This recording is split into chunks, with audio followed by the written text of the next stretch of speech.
Hello and welcome to the stream, everybody. Hopefully you can hear me okay. It's going to be one of those ones where I don't have my camera on tonight. A bit more full screen of the artwork. And yeah, just one of those. But how is everybody? How is your Tuesday going? Usually it's a Monday. Today is a Tuesday. A bit confusing.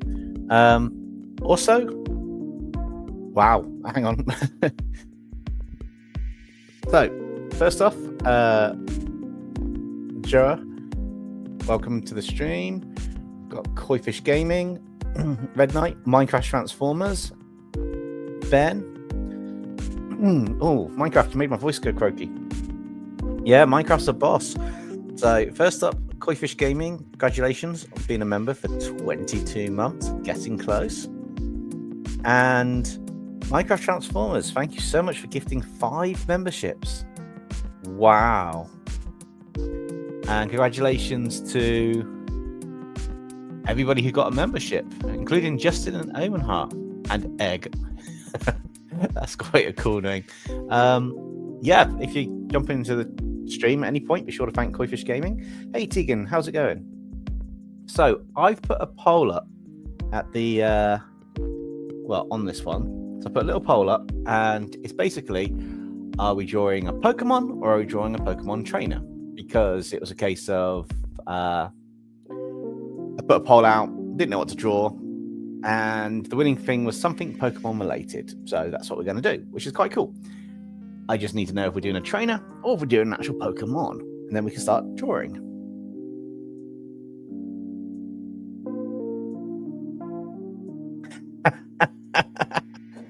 Koi, I should make a fake one up for that. I should really do that. That sounds amazing. Oh, that'd be one hell of a video. Creating fake one based on subscribers' name choices.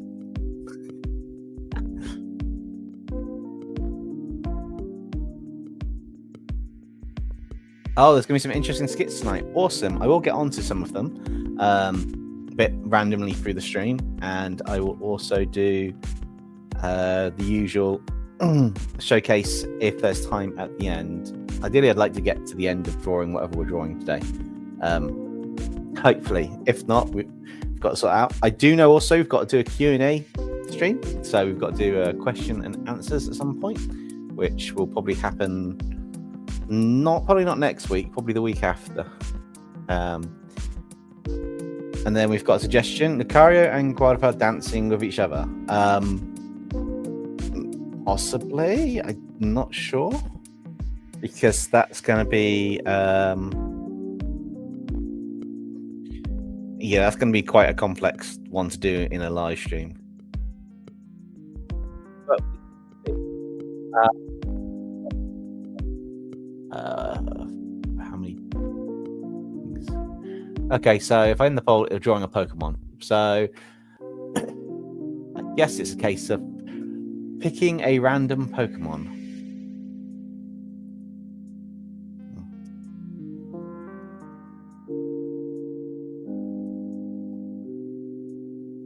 Let's load a Pokemon random selector.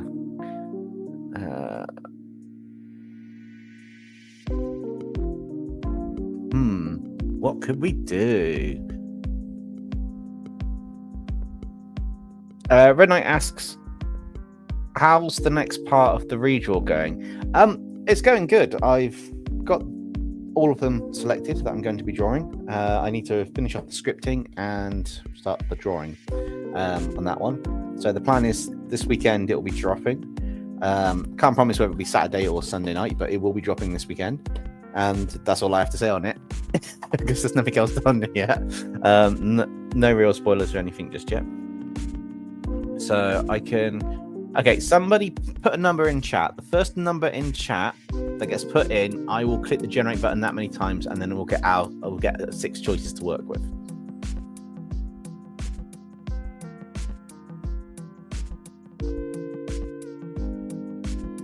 Six. 1, 2, 3, 4, 5, 6.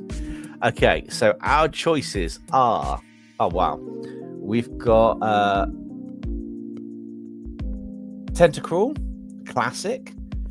We've got Corvisquire, Bolt Und, Primarina, Delibird, and RAIKOU.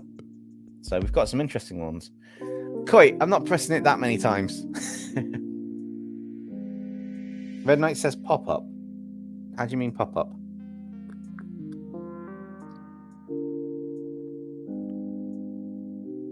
Oh, what you mean? If you mean you got an advert, then yeah, you missed half of that.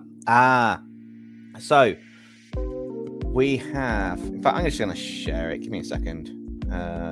Share screen. Window, that one, share, add to the stage. So these are the 6 we got to work with. Let's zoom in. So we've got Tentacruel, which is a classic one.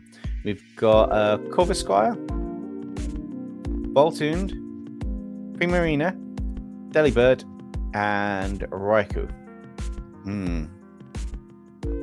Your premium made you immune. Yeah, they haven't sorted that for now. Yeah, I need to pick them. Okay. So next, put a number between 1 and 6. 1 will be Tentacruel, 6 will be RAIKOU, and it'll go left and then bottom row. So the top row is 1, 2, and 3. Bottom row is 4, 5, and 6. So put a number between 1 and 6, and we'll see what we get. I'm doing this interactive today. You guys are helping me pick what I'm drawing.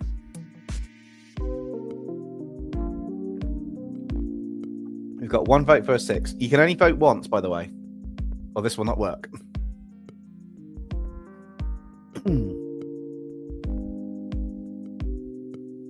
Anybody else putting a number in? Minecraft might have the final decision at this rate. Guys, so we got 1, 2, 3, 4, 5, and 6. And currently 6 is winning. Tegan's put 6. Okay, Red Knight's abstaining, so we just need to see if anybody else has got it. 1, Tentacruel. Red Knight's going with 1. Oh, we've got a tiebreaker. Oh, you guys are doing this on purpose, aren't you? I can see Kois and Minecraft just sat there laughing, going, it's a tiebreaker. He's going to have to draw them both. Okay, I'll tell you what.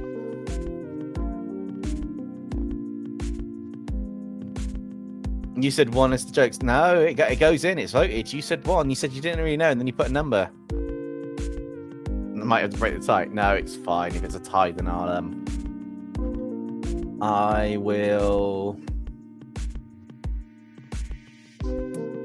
I'll fuse them and then pull a DempseyJ illustration spin on it. Let me get some reference images. So I'm fusing Tentacruel and RAIKOU. I need to update something in a minute. Hang on. Edit.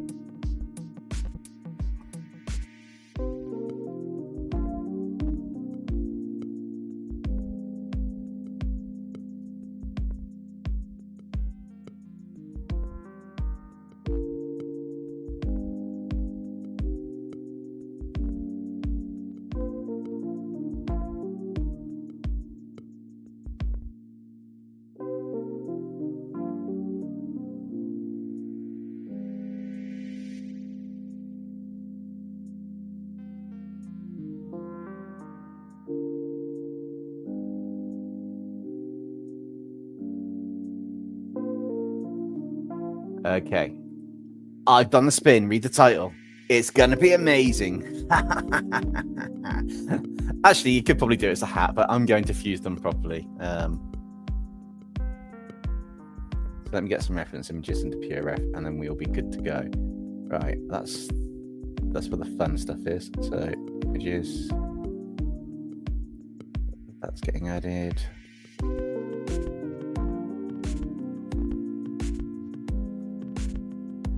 Aha, you can see where I get them from Google now. I literally Google search for references. So getting some reference images in there of them. Just as this weird thing. I've got a different angle for this one. So just, yeah, it's just that'll do.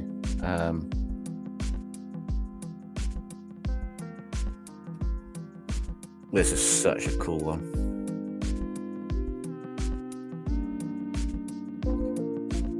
I want a couple of different angles because I want to just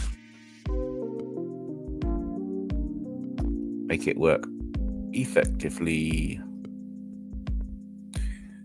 If we've got any more images that we want to pull in, that's quite cool. I suppose that's no.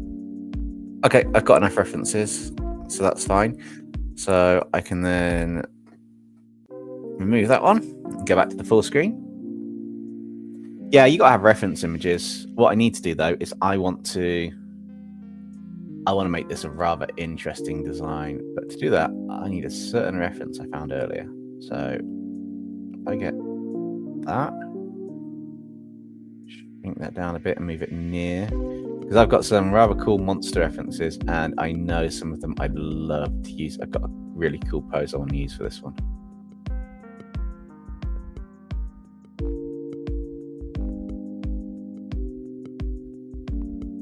Cool. Right. Well, we can start drawing in a second. It's going to look rather interesting when we get doing it. Before we get started on this. So, what's everyone up to this evening? How is your evening going? And you need to record this as a drawer. And what did you think of the last redraw, the artwork? I was pleasantly surprised with how well it came out. It does help using references. Although I say that, I'm going to probably be terrible at drawing now. It's okay for you. The redraw was okay, or the artwork was okay? Did you like it? Did you not like it? Did you think, nah, well... Oh, I appreciate that, Koi. I was thinking the same thing. To me personally, it comes across as some of the best artwork I've done, and I now need to replicate that, which is going to be a bit fun. So this is going to be quite interesting.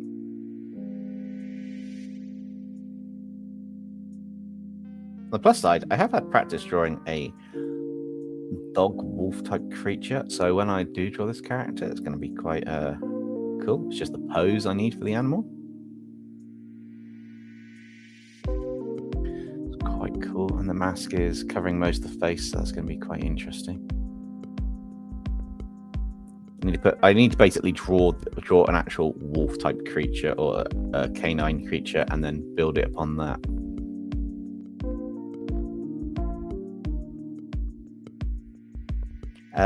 Ben says, well, I found earlier out that Doey the Doe Man is voiced by Michael Kovacs, Kingpin's favourite voice actor.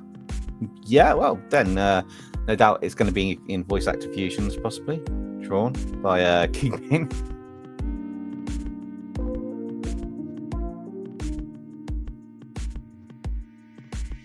I have a bad feeling that my one...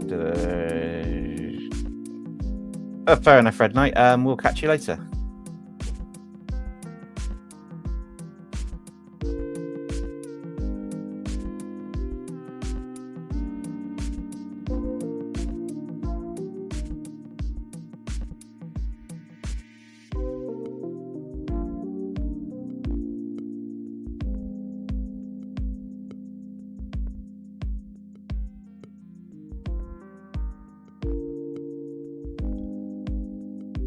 So I'm thinking at least the weekend content is going to be on possibly a Saturday or Sunday going forwards. How do people feel about that?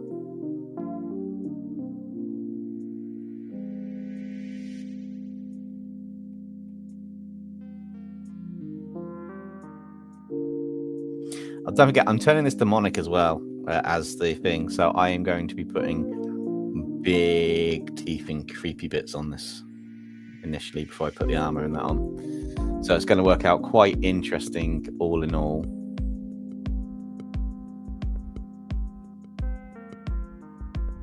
I know it's more like a cat, like a saber-toothed cat, but they are supposed to be kind of dogs, so I'm going to have really, really big teeth. It's your channel, go nuts. Yeah, that's true. Fair enough. Can't really argue with that.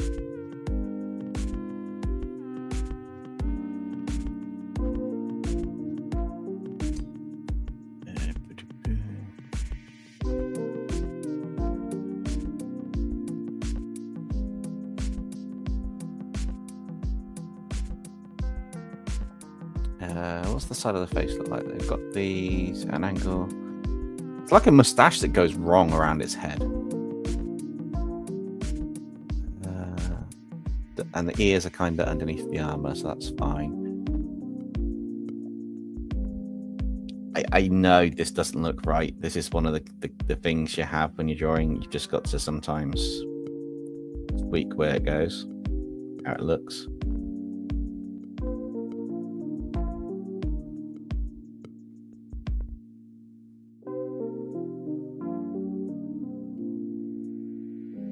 All the artist tips are coming out now. Selection tools amazing at making it a bit easier to do certain things. Okay, so the structure of the face will come across there at least. And then we've got an ear that comes up to here and then goes down and around like that. Got another ear that's going to come up that way, like that. Maybe I should have pulled a smaller version of that in. Hang on. There we go. So that's effectively the head. God, this is not going to look like the character at the end. This is going to look like it's just a weird demonic creature, but we'll see what happens. I'm not really going for a nice, straight, even way of doing things. So got that bit there. Come up here. Goes above the eyes.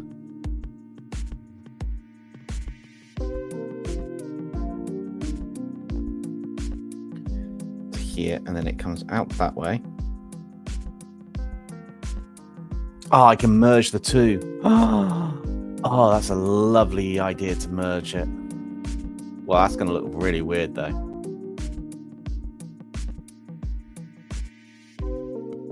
This is going to be an abomination. Any true Pokemon fans out there, I do apologize for traumatizing you with this, but at the same time, it's going to be quite fun to do.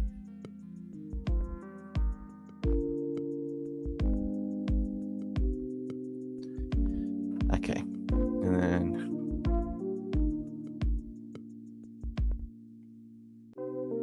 that there, here, we can have the big gem here, because you've got the rivets anyway, so you can put the gems in.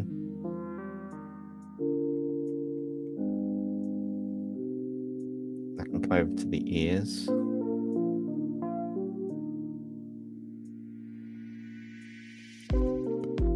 Is it weird that I kind of just create the bits that go together randomly in my head as I do it? I don't actually pre-plan this.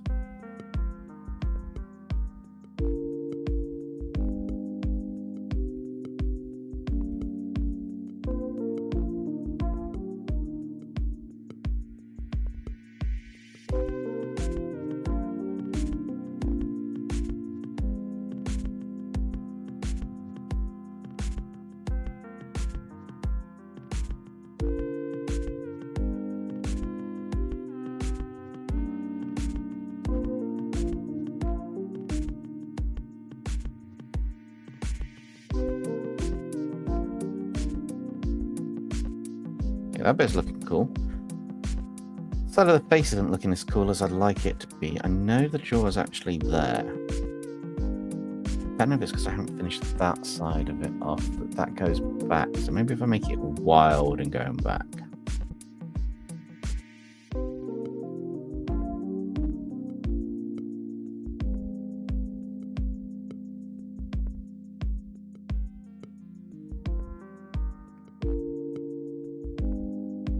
That can come here, a few crazy wild hair bits there. A few blocky bits here, because it's going to come up around part of the neck. I'm going to cheat. I got a cool tool. So that's on there, but there's a tool here in Clip Studio that takes it off the layer and puts it on the one below. So I can just merge them all into one. If you just work on a layer or two above. I learned it the other day, and it's just like so cool.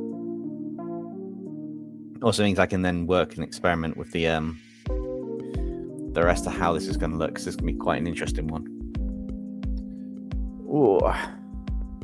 So how's everyone's week going so far?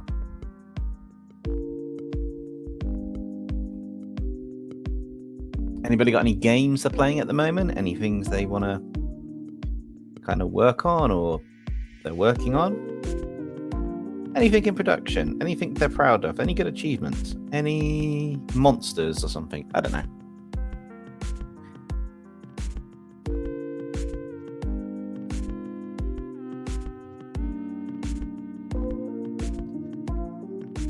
Here with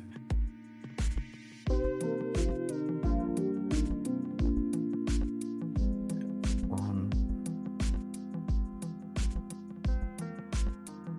two, and effectively has just 3 big claws. So the third one coming out there. You're drawing a demon thing. Oh, that's quite cool. I'm drawing one too.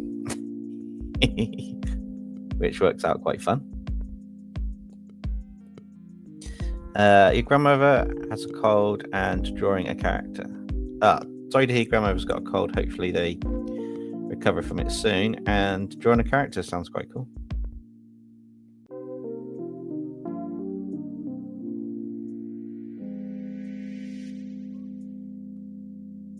Right, the other side goes. The problem I've got is I've got to draw all of roughly all of this character in a sketch and then adjust the bit to look where it's going to go so it makes sense. So, for example, that's all one layer now. This one's going to have a big back up there like that. It's kind of hunched like it's ready to fight.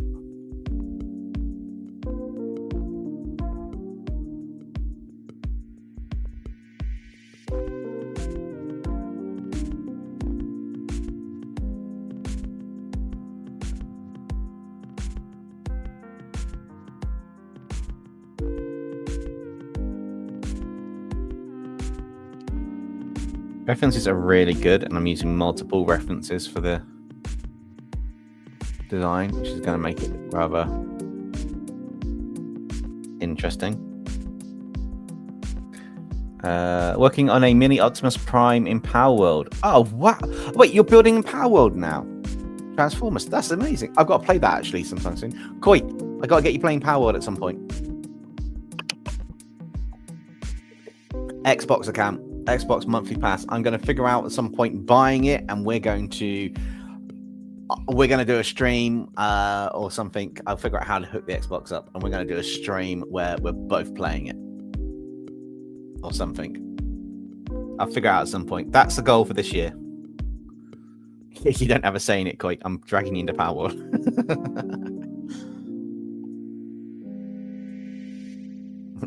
Goldfish Gaming's like, wait, what?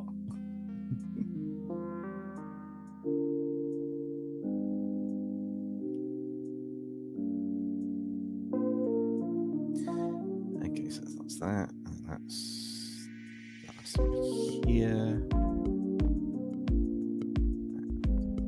That way to there. Bit of the body structure. Main bulk fit goes around the back. You've got hind legs here, kind of.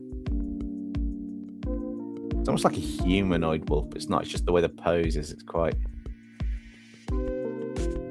It's the angle on this one, which is quite nice. It's got a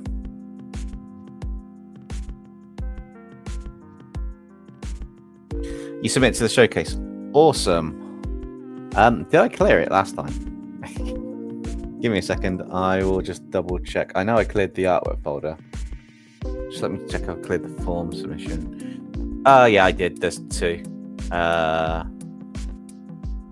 Red Knight submitted one and then disappeared. So, yeah.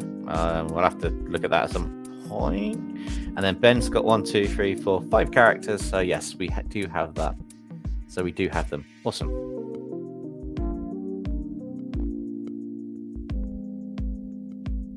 That's the initial bit for that, and then obviously the leg comes on there. The tail kind of goes around the back of the character that way, which I don't want. I want perhaps the tail can come this way. I'm going to take some liberties because it is a weird,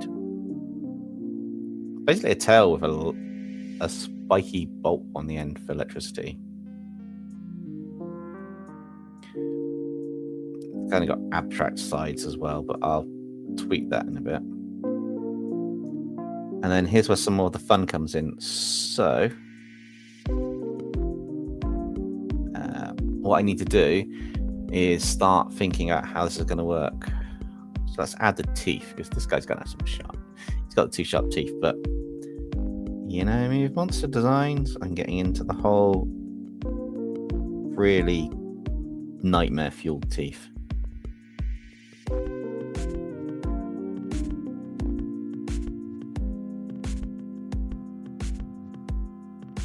This is the rough sketch where some bits are going to go in. It's not going to be perfect, but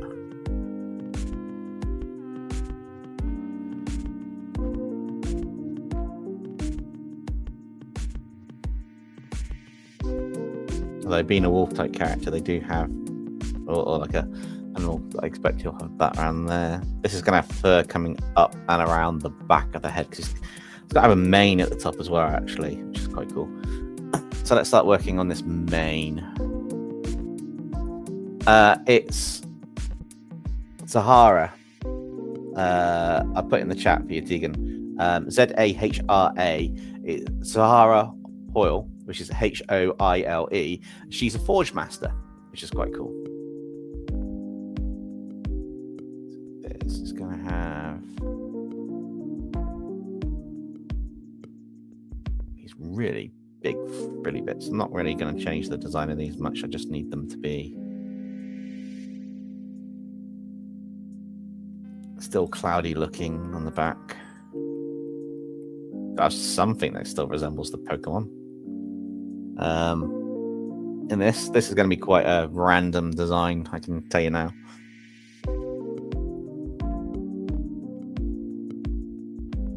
It's going to be lots on this piece. It's going to look epic when it's done. It looks a bit more like a wild tiger bear thing at the moment, but that will change.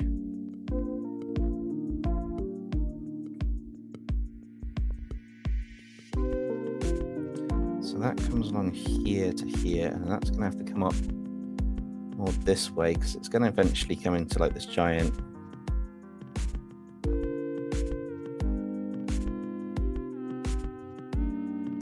bit here. And we'll give this bit here for a bit of texture. That part. And we've got the top of the head here. I just want to picking up some lines where it goes and it meets parts, so we know that they're separate. Oh, excuse me. So that's 3. I think it's got at least 5 of them. So if we do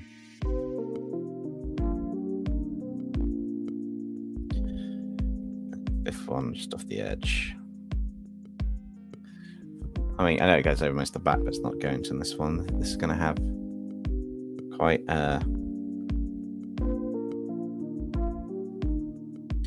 jagged spikes? No, because we need the other element that's going on here. Okay, merge that down. Resize this a little bit. I'll reposition this. Now we get to have some fun. So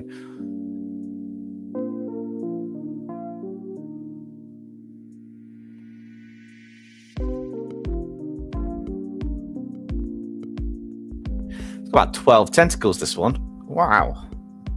It's gonna be a lot to do. I also got to do the designs as well, so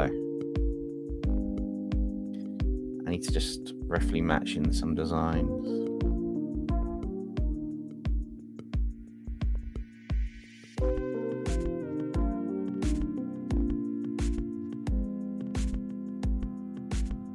I kind of have a bit of one there.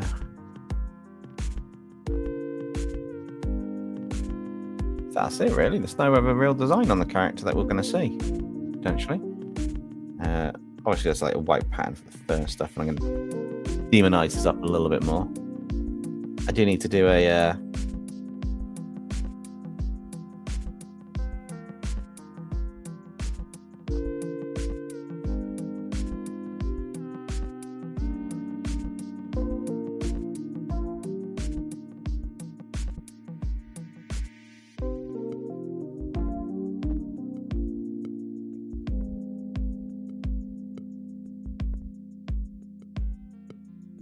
Starface mustache.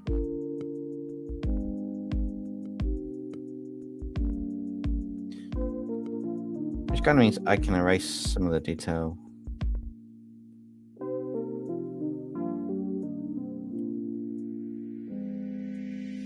In here.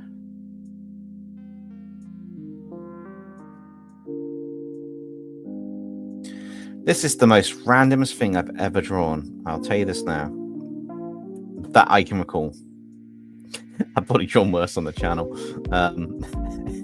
at some point. But yeah, this is looking really kind of weird, like a weird, crazy beast. But it should be interesting. Okay, and that's got that on there. So now I can start working on this. So we're going to have. They come from underneath TENTACRUEL, but I'm going to have it coming out of multiple bits of the fur. So we're going to have some tendrils coming out and just working their way around.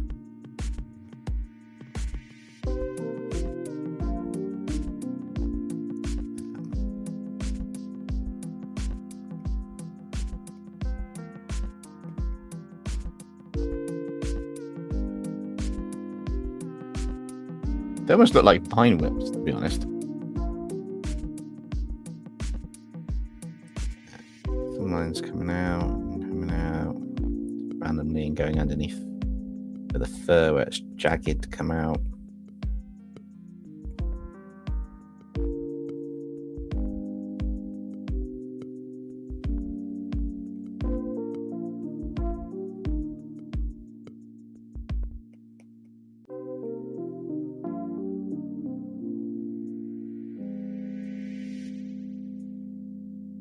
Guess probably going to have one that comes along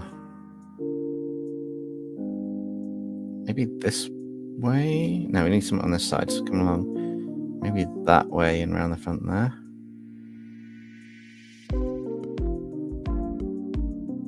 Maybe part of the leg, maybe. Let's make that blue so we can see them a little bit clearer.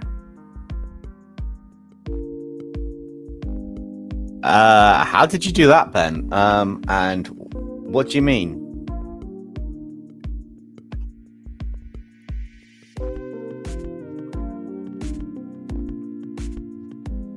I don't fully understand, but I'm not sure it's safe to. I don't know. Oh, I know what I missed.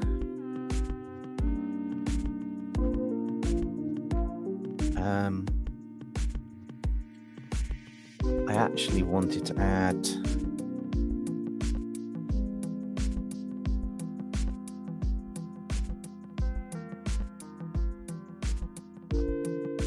well, it's probably never a good thing to take the art stuff.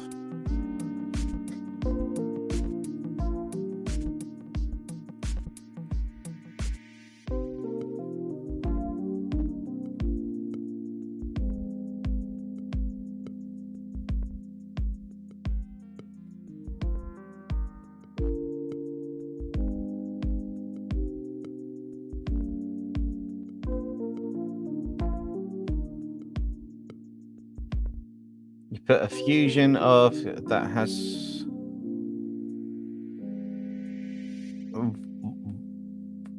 how does that mean you've accidentally ticked them off?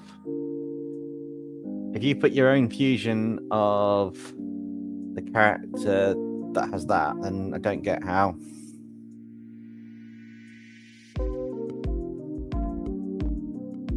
And he's mad that he voiced out after drawing the microfusion from part 6. Oh, well, I don't think you've ticked him off. I think he's just annoyed at something then, in all fairness.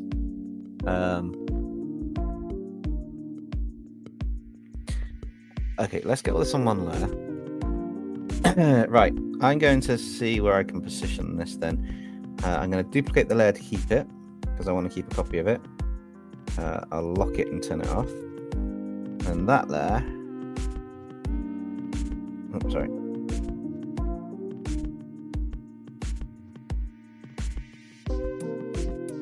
Oh, I duplicated the wrong layer.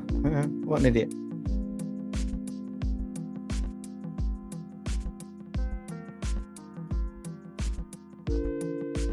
That's better. And now I'm going to try and reposition this so it kind of fits in the canvas a little bit more.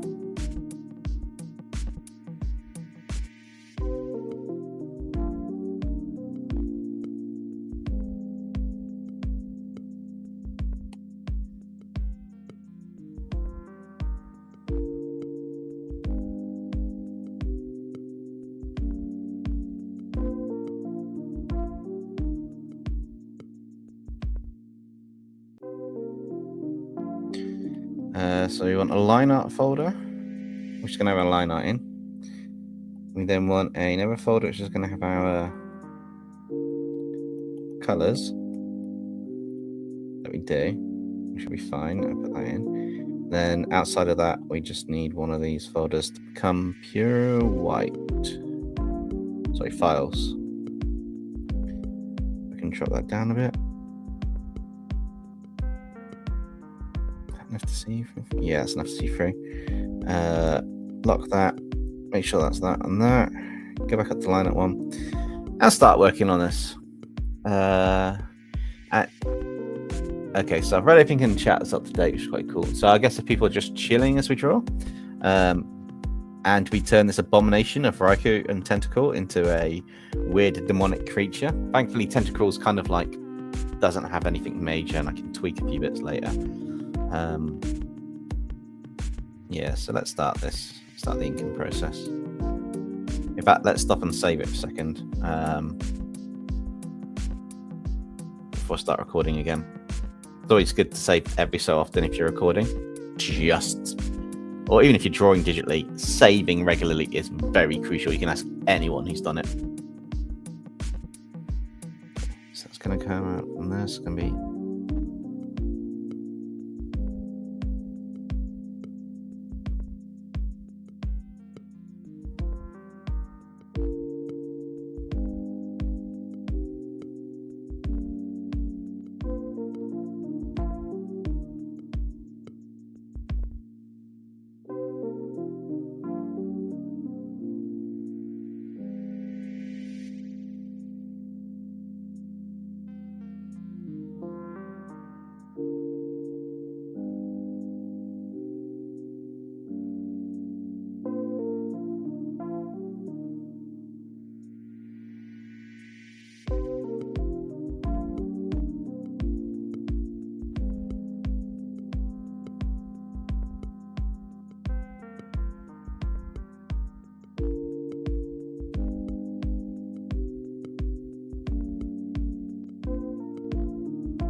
And the line art stage, as I've said a couple of times before, that's when you want to start thinking about extra details you can add in to just make it look more the part, make it look like it's... I don't know, it's just where you can tweak stuff. If there's something you're not happy with, it's the best stage to tweak it, because it is a rough sketch beforehand. And a rough sketch is meant to be tweaked. So there's some angles on this I'm going to tweak as well, because it just doesn't look right. potentially when I get to them.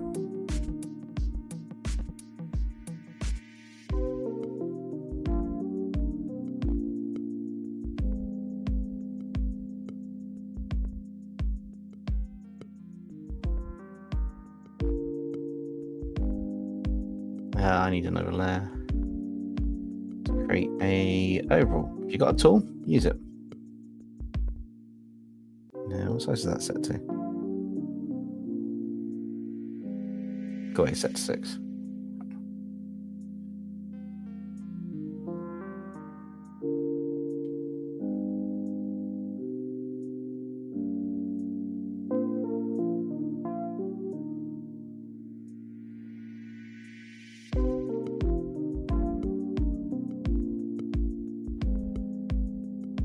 I've seemed quite in on this one. It's the nice thing about live streams, but I'm also going to make this a...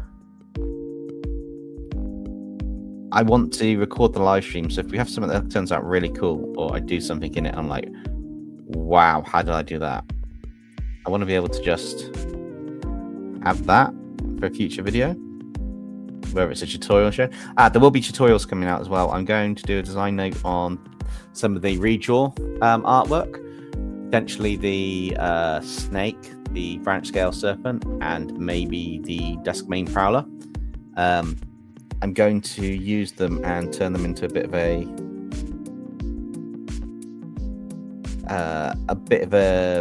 this is my process, this is what I was thinking as I was doing it video. I want to reuse the good content that we have and make more of it on the channel to help you guys a bit on what happens. Hey, how's it going? This is an abomination I'm doing. I don't know. A notification did go out because I received it. It's okay, Ark. We're going until we finish this one anyway, so it's going to be a little bit.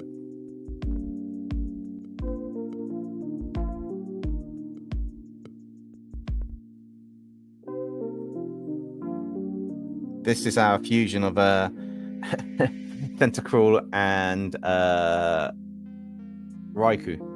So it's going to be quite an interesting design in the end. It's going to look quite cool, I hope.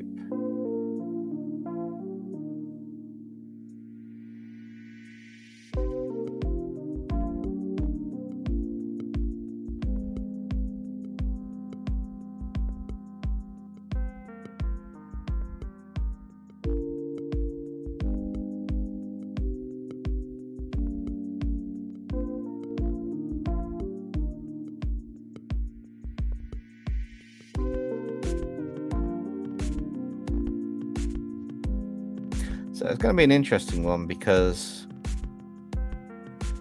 the design's rather unique. There's going to be metal elements, there's going to be fur elements, and a few other ones. So it's going to be quite interesting to see how the final fur bit comes out.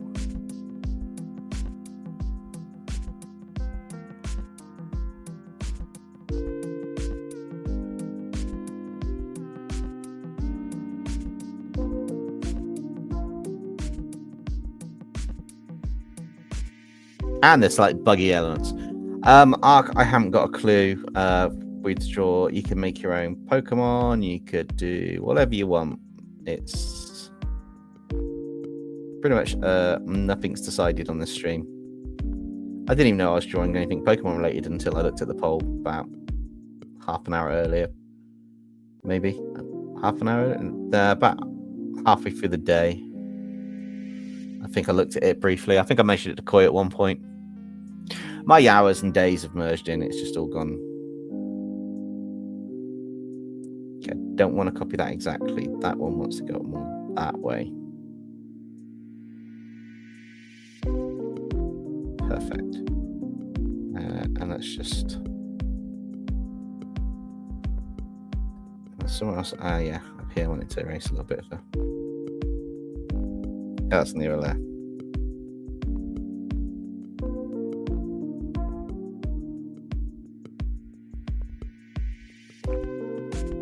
Okay, make sure that's saved down.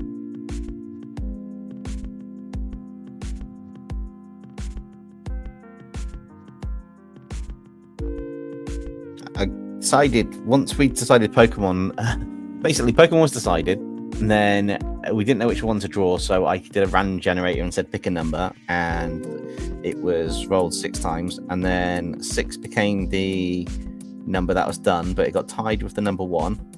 So then we had 2 Pokemon to draw, and the final decision was just to fuse them.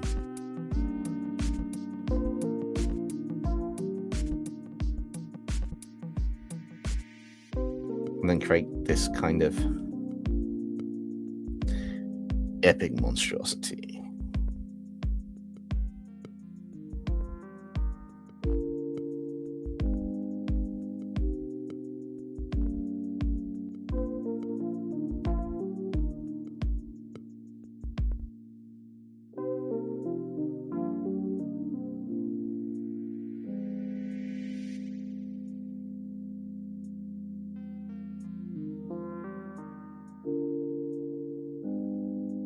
I have a weird question, Dempsey. How would you draw Fanatheme Spider Maid? Head giving me trouble for some reason. Just ask for help. I would make it probably humanoid for the main, probably part of the face. I'd either have 2 little bits coming out of like this little circle thing, and then loads of eyes on it, and then like just a circle head with little bits pinches coming out in the middle. It's almost like an ant's head, but not quite.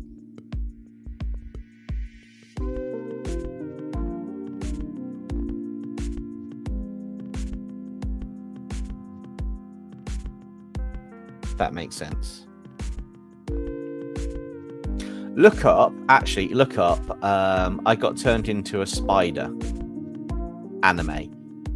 The main female character gets turned into a spider, but the way that they've done the head with the humanoid features with spider head might give you some ideas.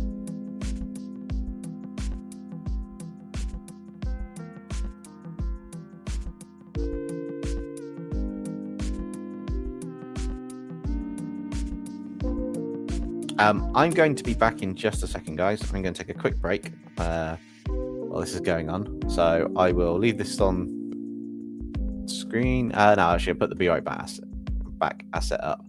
I'll be right back just shortly. Just need a quick break, and then we'll continue with it.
What's up, YouTube? I'm back, and I'll have a look at what's in the chat in a second. Just take it off this Be Right Back screen. Ta-da!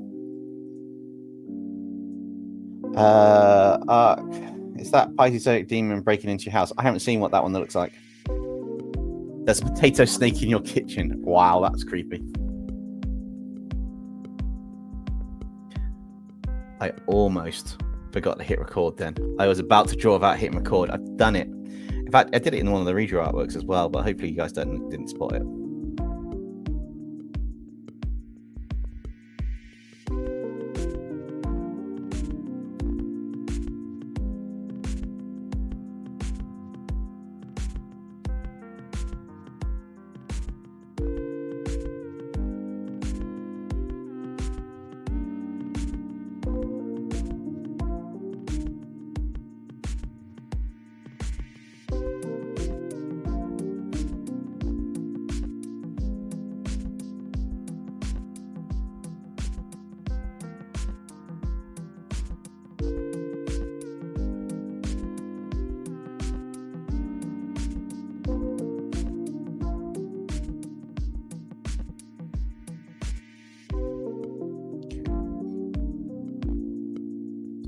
So this is going to be more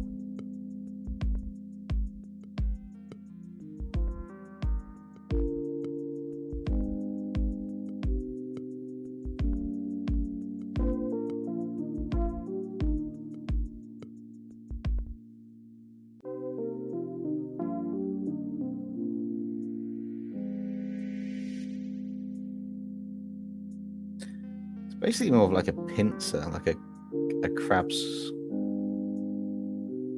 kind of pincer by the looks of the things.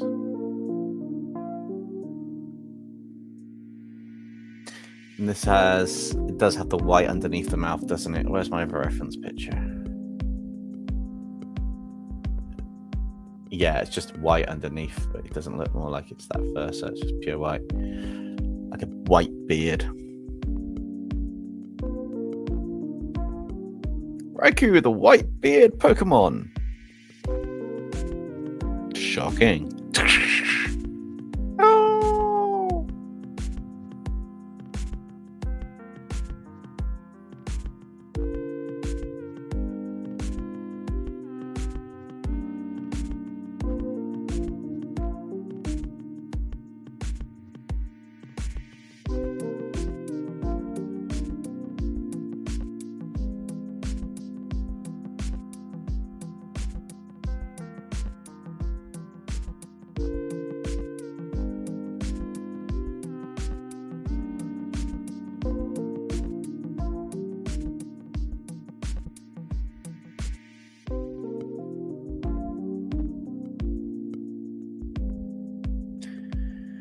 It's just electric and water type. Yeah, pretty much. It could shock itself.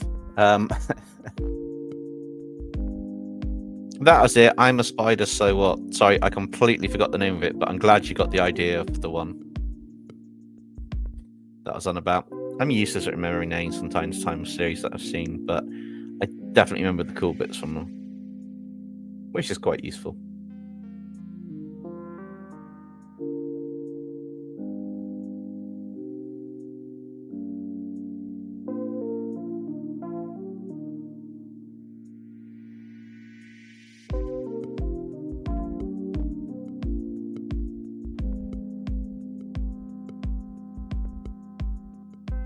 I had so much fun working on those creature designs. I hopefully you could tell from the redraw. I had so much fun on them.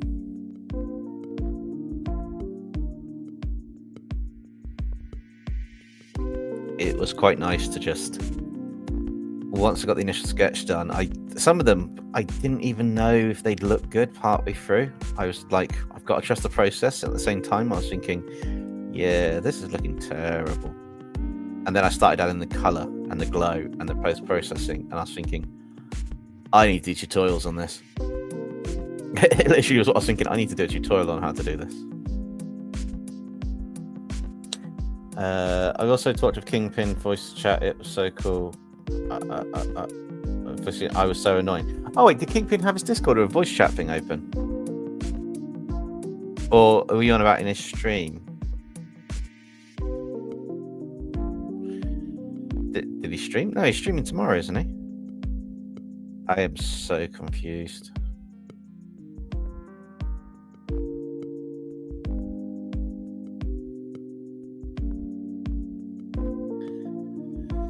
Oh, you talked in his Discord. That's pretty cool. Maybe I should do that at some point. Open up my Discord chat. Although I will see.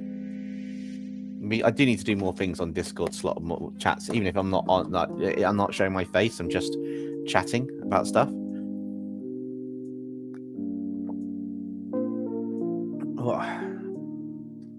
Because that'd be quite cool.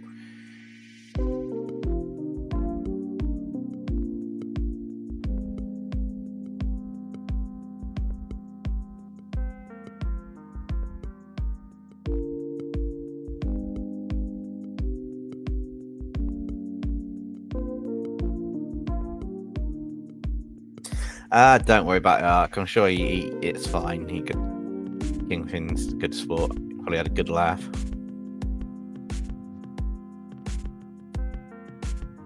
What you need on that, though, is ideally you need somebody to manage the stage, depending on how you're doing it, and then somebody to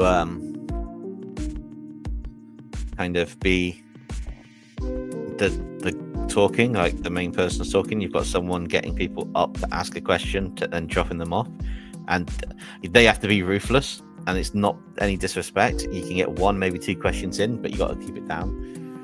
That's how you get it smoothly. But it depends how many people are actually in the voice chat for it. So I didn't even know that Kingpin was doing a voice chat. Although it could have been happening while I was doing a modding for vidIQ with Koi.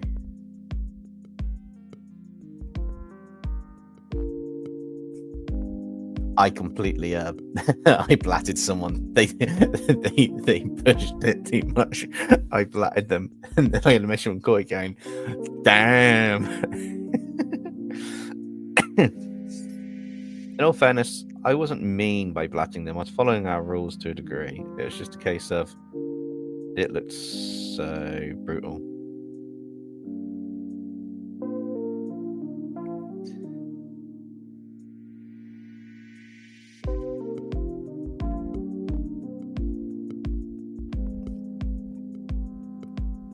Yeah, I did think it was going to go something like that.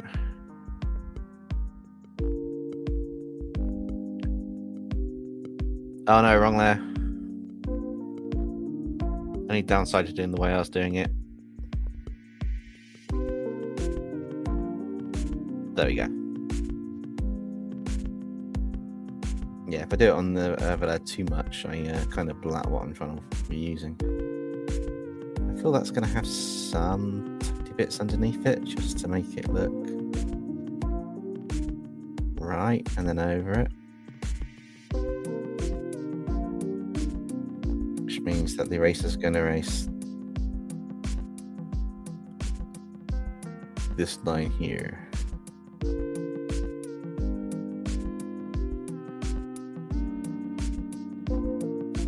And potentially this line here. It looks like it's not doing anything. Hey, Ven, how's it going? Hey, Matthew, welcome. You could join the stream. Oh, it was in boss level. Oh, okay, that's cool. That's probably why I didn't know anything about it. So, how is everybody? We are fusing TENTACRUEL with RAIKOU and demonizing it. So, I'm making this massive, evil, beast-looking fusion of the Pokemon, which I am quite enjoying, to be honest. I'm liking how it's turning out so far, which is quite cool. But how are you both? Did you enjoy the community redraw? What did you think of the designs? I'm asking everybody because I really love how they turn out, and I want to just check everybody likes them too. I saw some. You really like razor sharp teeth? Oh, there's plenty here. Plenty in this design for razor sharp teeth in that.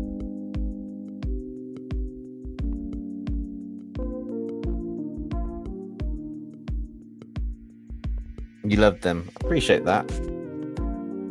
Also, Dempsey, I lied about Pisces demon in the recent fear. Well, yeah, I know it wasn't in there. Based on the images that I saw on the Instagram, I'm assuming it wasn't in there. But that's not a problem. To be honest, it could have been mentioned. I wouldn't know about it because I haven't watched the video yet.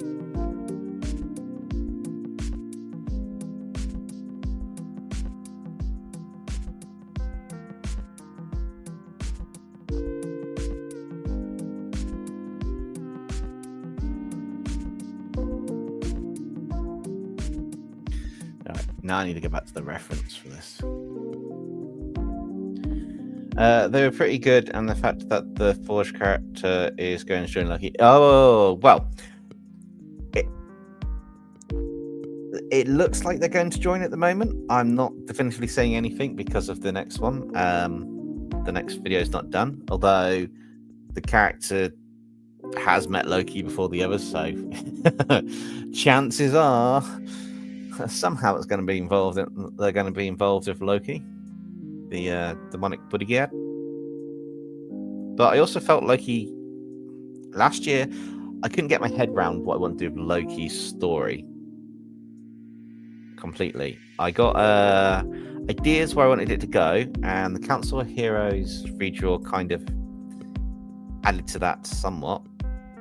And then afterwards, it was just a case of having to get it to tie in nicely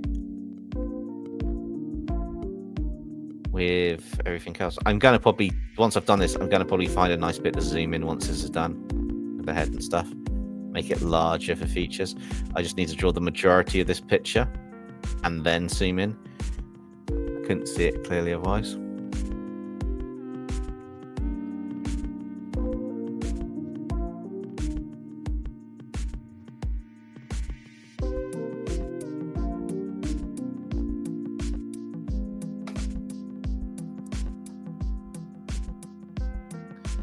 So yeah, I'm planning to do a bit more of Loki as well this year. Like I said, I want to do character development, but I've also got the world building series to work on, which I haven't actually worked on. I'm behind everybody else. Everybody's at least got the second script done or video out. I have no clue what I'm doing properly for the next one. I haven't finished it off. But don't tell the other artists. Shh. Yes, the Hero of Demons has been confirmed to be working with Loki, and we still have the twin Dark Stars, the two little bodyguards, the little kittens, to put into a story later on. I've got another question. There's no such thing as a stupid question, or if you ask a stupid question, expect a stupid answer, is what the phrase used to be. But there's no such thing as a stupid question. They're funny questions, but not stupid questions. You're not annoying, Ark. It's fine. You've got a D&D character that's basically a good version of Alistair, and people ask him to look scary. Any tips? Okay, biggest tip here on screen. Wrinkles. More detailed lines and angry expressions. And then the lighting, have a lot of the shadows really strong and the light sources in certain areas to emphasize, and then getting it duller as it goes along. It gives the whole horror impression like you see in the movies, like a focal light. That will work massively.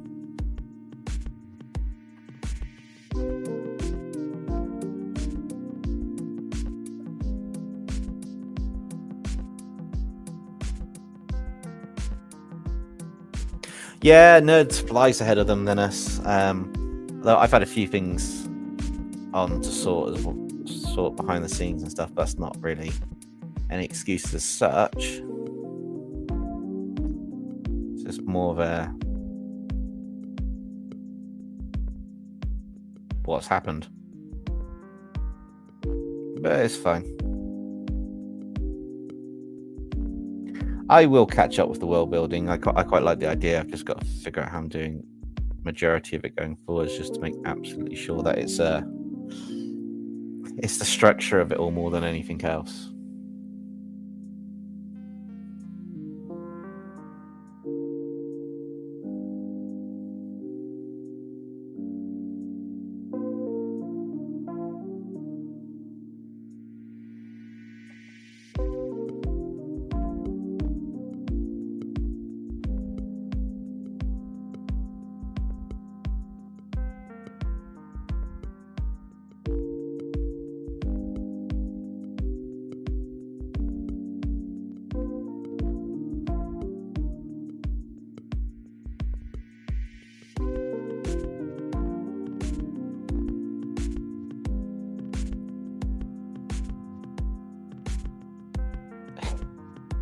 Trust me, Ark, if you're annoying, you'd know about it. There may be times that everyone gets like people just not in a good mood and they're like at people, but trust me, you're not annoying. I can safely say, or at least to me, you're not annoying, Ark. You know, you ask questions, you're very supportive. You know, you got a great personality and attitude from what I can tell in the chat. You're not annoying. And a curious mind's a good thing. Asking questions is good. Asking questions is crucial to, well, life. It's a good life skill. A lot of workplaces would rather you ask questions than sit there and not know what you're doing and that and be proactive than not be and end up, yeah, causing chaos.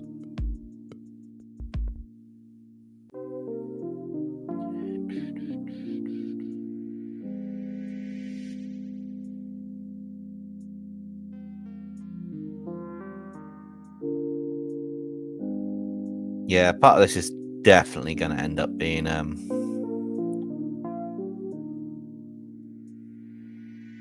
probably taken out in size when it's made larger. Always close your lines. Top tip, digitally close your lines. It will save you chaos later. Only problem with your animatronic, all things have to be the same and at least... Sorry, I've had a few late nights recently, so I do apologise for you not in the middle of that. I'll start again, Ark. Only problem with your animatronic, all things have to be the same size. At least I think I am annoying. I don't know why. I have low esteem. Everyone's got low esteem. You don't have self-confidence in what you're doing. It's like, I know my artwork looks good in the last video. It screams amazing. I still think when I look at it sometimes I'm like, wow. And then I'm like, yeah, did I draw that? Or how am I going to get it to match that level again? And that's the tricky multi-million-dollar question. Or £1 million question.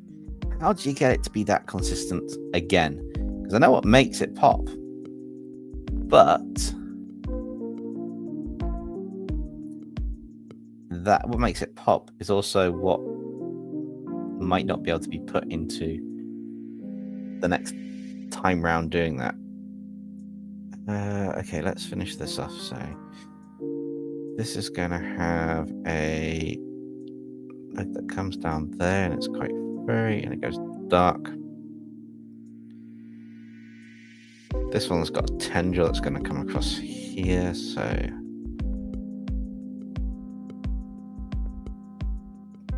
there.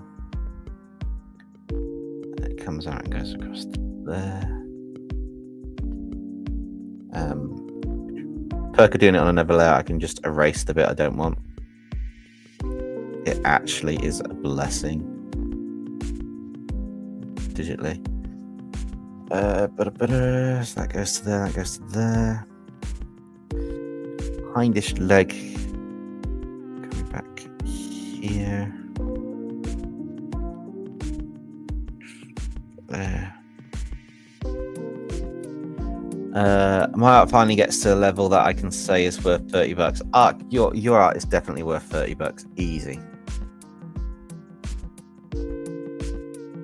Don't sell yourself short. The only time you should reduce the cost of your art is if you're doing it for something like charity, a small discounted like mates rate type thing, or it's the end of the day at Comic-Con and you're just adjusting it for people to get a better deal at the end of the day to clear stock. That's it. Other than that, charge what you think it should be for it, and if people really like it, they will buy it. I need help building your world. Oh, if I need help building your world, you've got a few ideas. I appreciate that, Soulstorm. I've got a kind of, I know where I want it to go in direction and stuff. I guess it's more it's the how I'm going to get it all tied together, and it's not exactly a case of like, oh wow, I haven't got a clue. I know what the second video is going to be. I planned out rough structures of it. I've got a template for like all 12. I just need to know what's going in it and It's how I'm going to tell the story. There you go, Ark. Koi says, I spent more than $30 making your art into a shadow box. It must be worth that.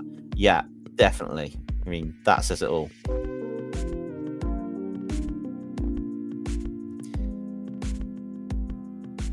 Okay, so this is going to be more... Did I have that? Oh, was I trying a spike thing there or something? Oh, tentacles. Tentacles coming out the fur. That's what it was.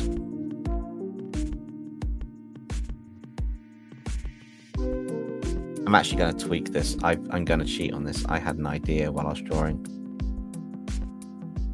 So this, across its back, it's actually going to have... Yeah, I know I shouldn't really be tweaking it like this so now, but I'm actually going to put on a tentacle shell. Come out underneath it. And on this side, you probably wouldn't see it because it's covered, which is fine. It'll be hidden behind that. But I'm going to give it a bit of a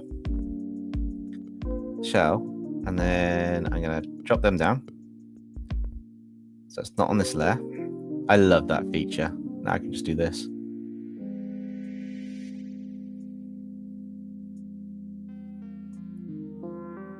And just erase the bits I don't want without affecting the lines that I'm on. It is such a fun feature, that little tool. Oh, it wasn't even my artist pro tips. I'm going to have to do it. Cool, I got a new short now. I'm going to have to do it. Yeah, it's immortalized on the wall. It absolutely is. Speaking of immortalized on the wall, the Pokemon trainer commission I did, the artwork's come through. I need to unbox and open that this week. Record unboxing it with decent light.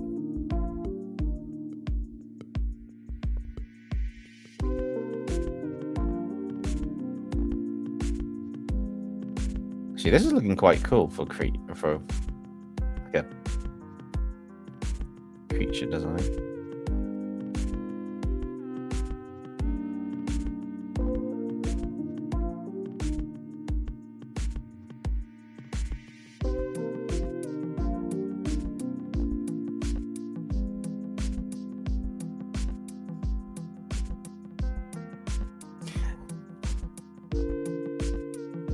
Arc, don't worry about that.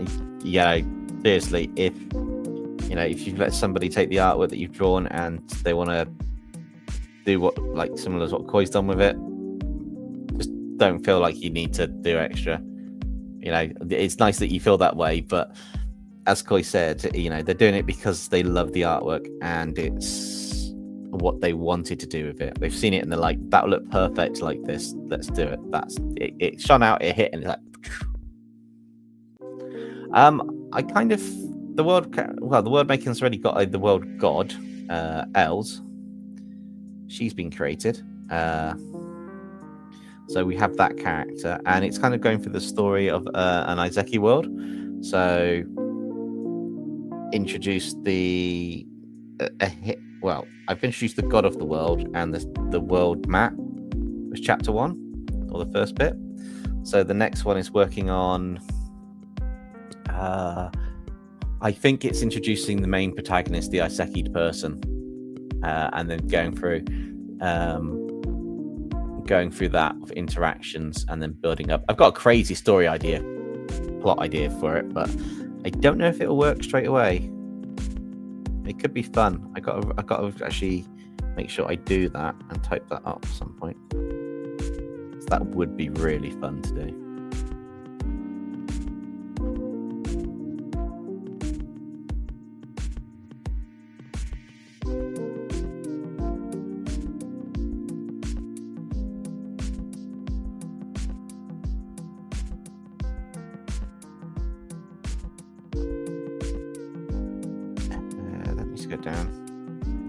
This one. So I know I'm moving the canvas around a little bit at the moment, but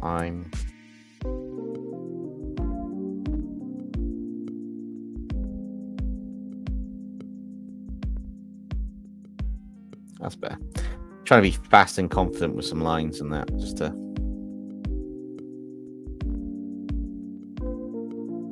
What am I doing? That's an easier method. Split the inside. gone to the other layer and just blat it. Oh my god, why was I erasing?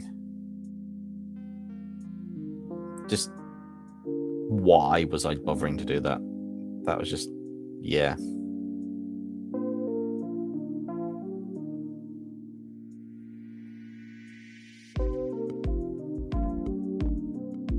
That's better.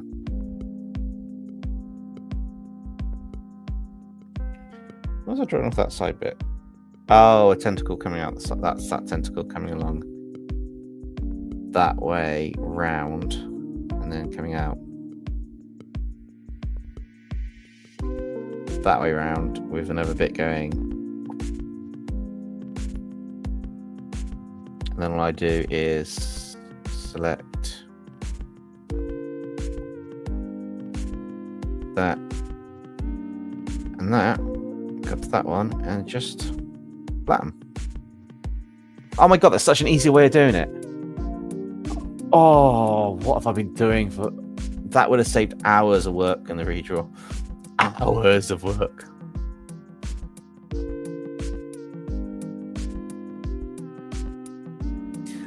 You just gotta get used to it. It's literally you put the effort in, we can see it. You've got an amazing talent. I mean, it's far better than my talent. I struggle to draw things on the phone or with my finger. I mean, what you're seeing now is lots of practice. If I wasn't able to draw on here, it would take me so much longer to do. But you can just knock the stuff out in such a short time on the phone. It's amazing.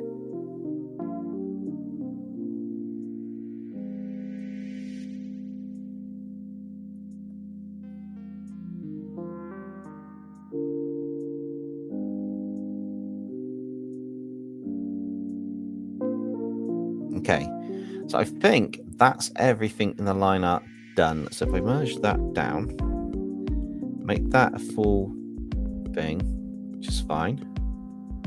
And then I feel it's not framed right or framed enough.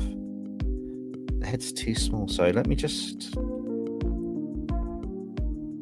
duplicate that and lock it because I don't want to lose anything that I'm working on. And I just want to reposition that framing.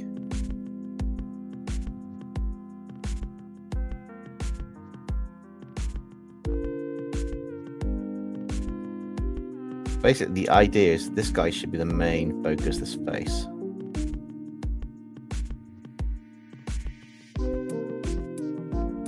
Which means maybe I should actually be framing it more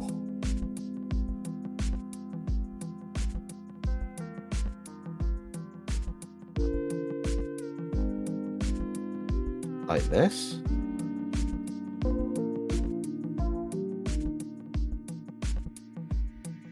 Yeah, like this. This is the right frame step for it, I think.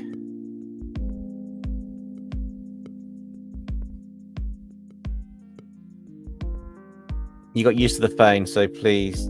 No, it is very tricky to do that and color with your finger and do that. Even if you got used to it, it's very tricky to do.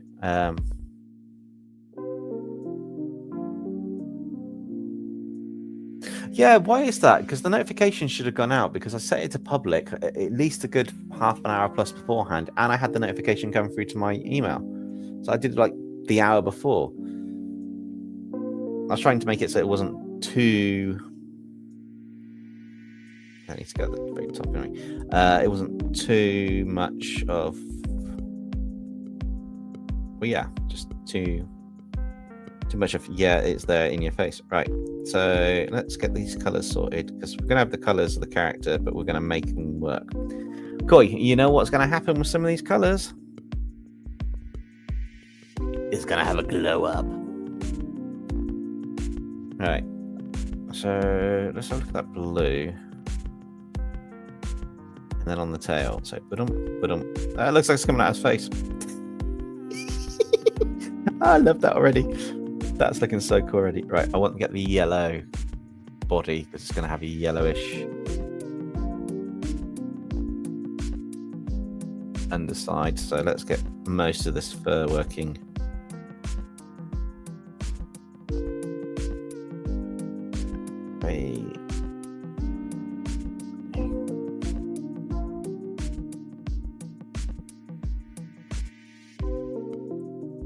It's got red eyes, but I want the same color eyes on a different layer for these gems.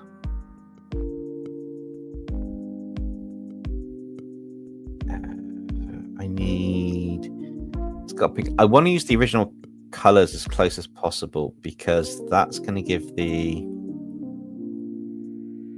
recognition of the character, like what we've got. And then I'm going to tweak the colors a little bit, so I'm actually going to just go mental with some in a bit. Hey Justin, how are you? Don't forget to congratulate Minecraft Transformers, because or say thanks to him, because Minecraft gifted memberships, and I believe you got yours reinstated. Justin, you're looking at Tentacruel and Raikou fused together from Pokemon, and then I made them into a demon creature. Because why not?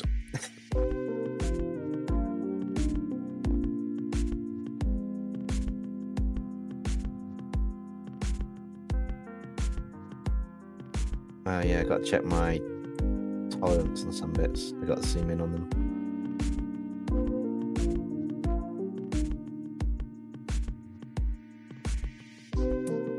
Which is nothing to thingy, it's just sometimes your paintbrush tolerance doesn't always get everything you want to get, so being able to go back and re-highlight bits is absolutely vital. Cool. And then that's going to want a really color here, so that's going to be that.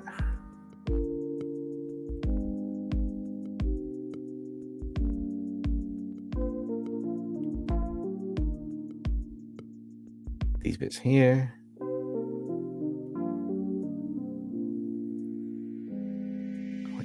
Main there, and then it's going to be part of the underbody as well, so this is where the fun comes in. I need to okay, so that's going to go along here to this, definitely on the inside of this bit here.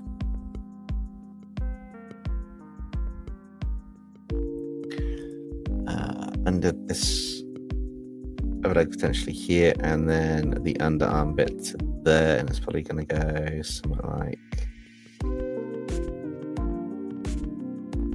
that bit in there coloured.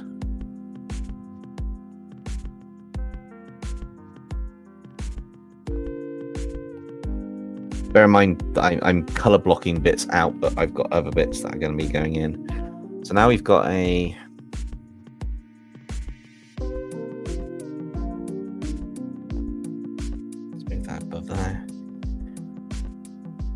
I think the tentacle blue is just a little bit darker than that, so I might make them all consistently the same color.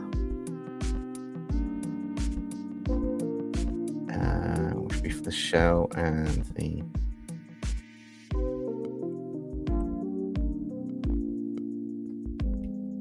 nope, wrong bit.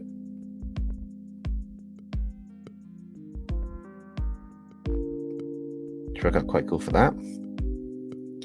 In fact, I'm going to add that blue as part of the... No, actually, I want the black for the inner mouth. Where's that other black on? Yeah, I want that colour for the inner mouth. Get some consistency going.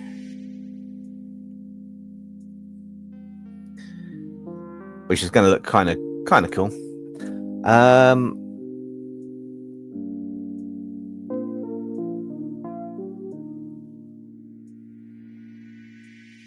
So basically the drawing of the Paradox Entei before it got revealed officially. Not really. This is going to be really demonic and have some extra bits on. It's going to be quite interesting. Ark says, I have a question. If you owned your own FNAF style pizzeria, how would I build the place so that it's more safe for the night guard? The night guard goes through a secret tunnel, sealed off, sectioned in, recyclable air on the inside. It's basically like a panic room. Own power supply, and that keeps you safe till morning. vents can't fill, they can't get into it because of the way that it's constructed. Is actually you can't get into that bit. All the machinery to do the stuff is inside the room, generators and stuff with enough food to last you. It's completely sealed.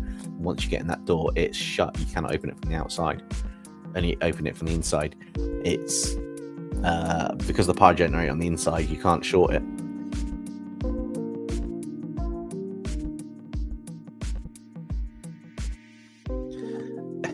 Five generators last night. You know, it should last. It should last. It should be fine. I say panicking, go, no, it's all going to go to the top. Ah. Okay, so I need a new layer. That one. That one.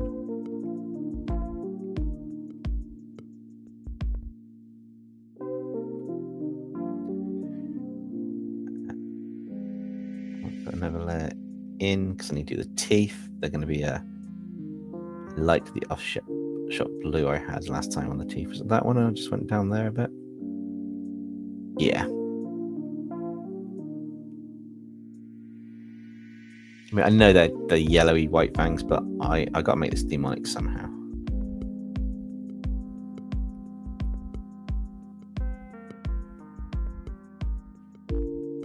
I need to get back down to that layer above the yellow.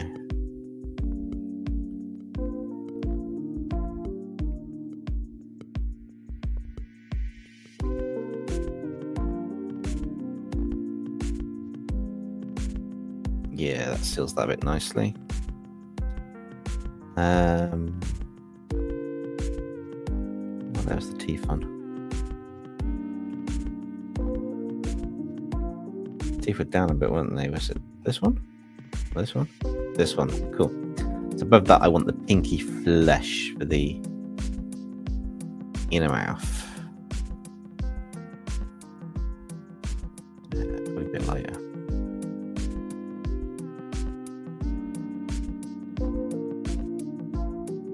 There's also a reason why I'm using very muted colors for the gum and stuff currently. That'll make more sense a bit later on. I think that's almost done, bar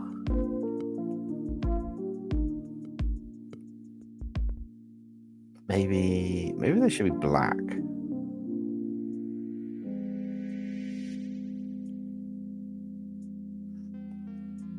Oh, okay, yeah, I like that. I like that. That changed the whole perspective of it.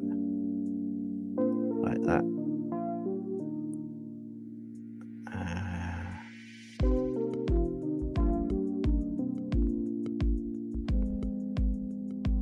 Cool. And then this bit here on the outside is really simple to fix because I go to there, scroll down to that layer with the yellow, and I just black it.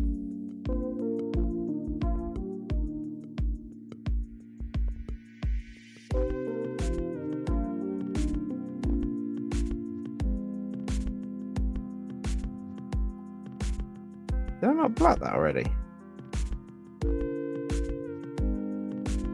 Interesting. I thought I covered that one already.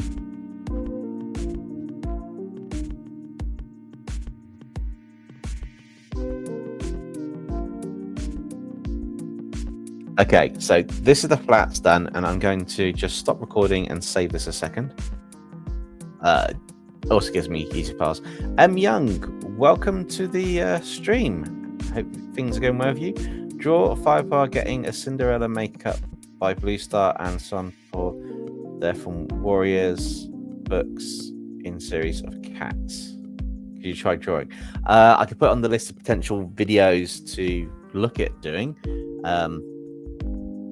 At some point, there is a big list, but it does sound quite an interesting concept. So I can get it down for consideration. I can't guarantee doing it just yet, but definitely can get it down for consideration.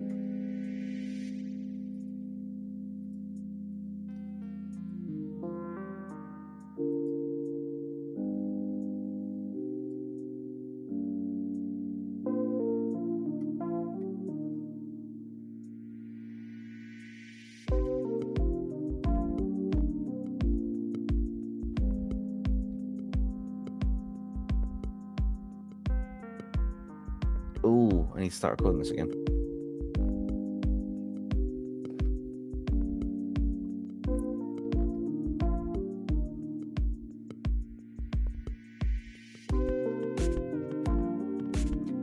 Isn't that just a giant stun gun, Ben?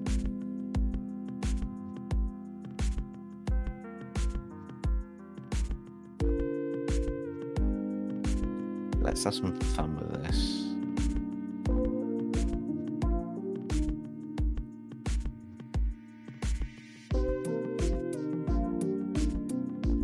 Welcome to the Sotties Platoon. Welcome to the Sotties Platoon.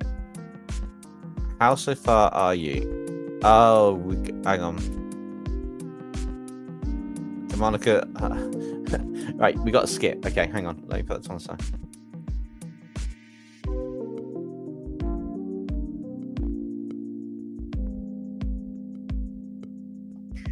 It's going on the list, M Young. So if it gets round to being something to be looked at and potentially done, then yes, I can give it a try. But I can't guarantee when currently, because I've got a list of videos and certain things planned out. So, for example, this month's content is already planned, which means it wouldn't have a chance to be done this month at all, based on how long it takes to do the artwork and the videos.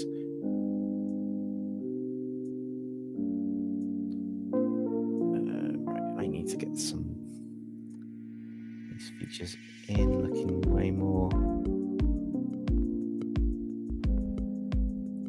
demonic than they are.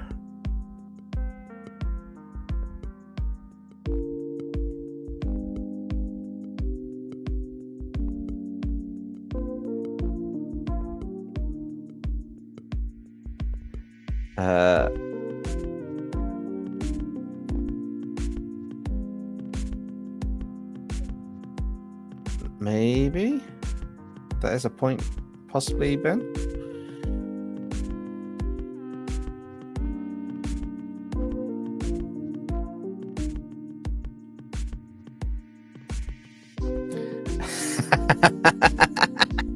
Oh, Koi, I laugh every single time you put that. Doesn't matter what chat we're in. Even when you say it when we're like just chatting before one like games. Just yeah, I'm like, oh, draw me like one of your French girls. No. Oh, that's always a good laugh.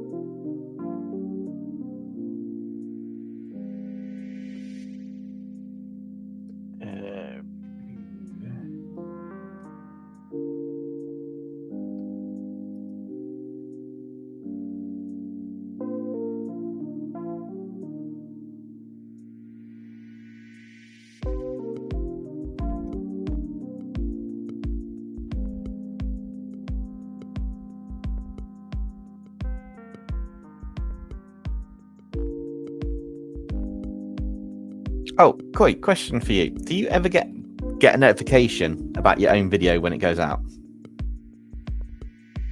It's generally just asking out of curiosity, because I got notified about my video coming out, and I'm like, well, nobody else is getting notified about it by the looks of things, but YouTube was good enough to tell me.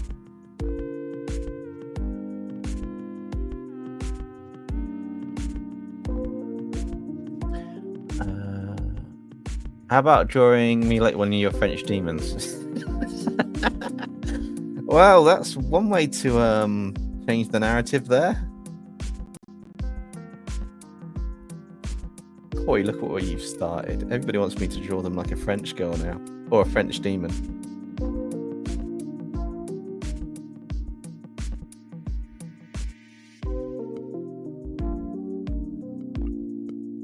Right, so I know that's working there. So let's just try and finish some of these shadowy bits on.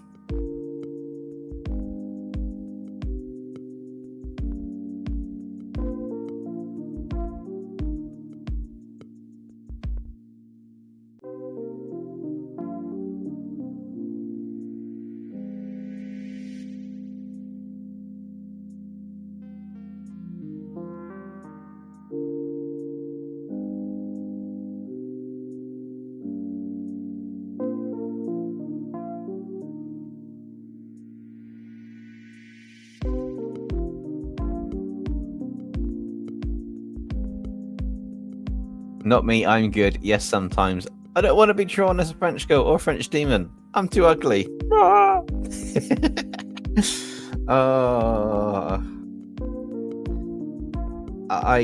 I have had an idea though, thanks to Koi. I'm contemplating doing a video and getting you guys to submit for it on a post.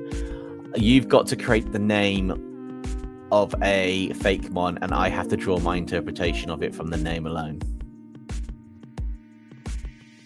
I have a feeling that could go down very interesting. It'll either be epic or horrible.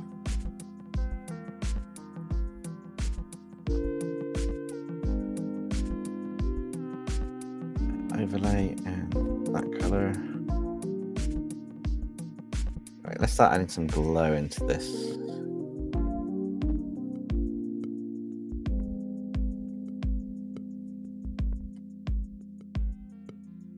What do you think? Would you guys be up for that? You come up with the name of a fake mon, and I've got to design it based on the name. No hint. If you put hints in, it's not going to get accepted. It's an option.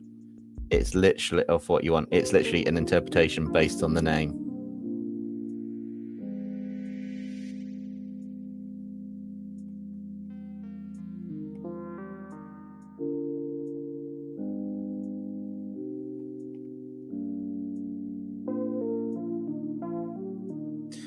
Right, I need to get that one. Yeah, Koi put a name in there. Was it Monarchio or something earlier?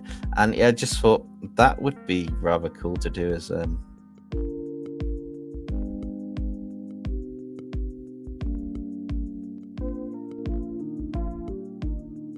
do for a kind of like a video just based off subscribers' name choice.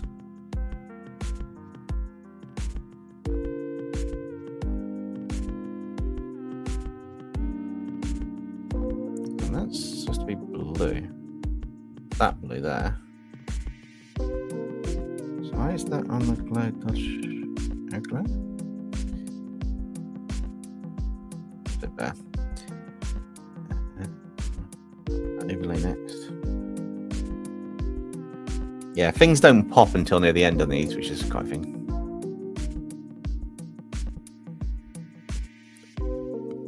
Cobble dog. Oh, that'd be insane. Yeah, it would be quite tricky for me in some degree, but it would also be quite fun. You know, give me some credit. If I suggested it, I kind of like the idea of it, which is part of the fun.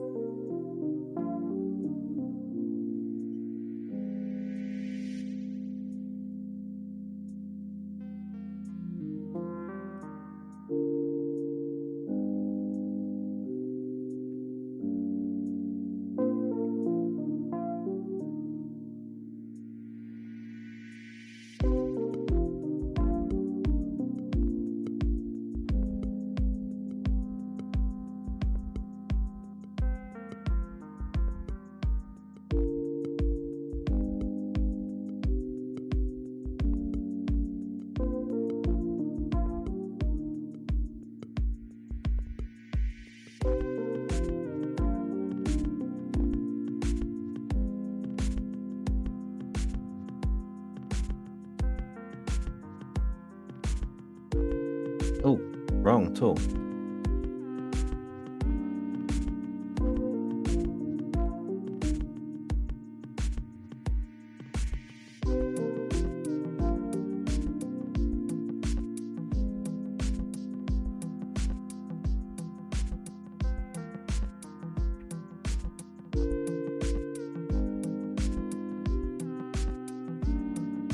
Okay, that's quite cool. Don't need that there, and I don't need that there. The next one's this whitish layer on the top.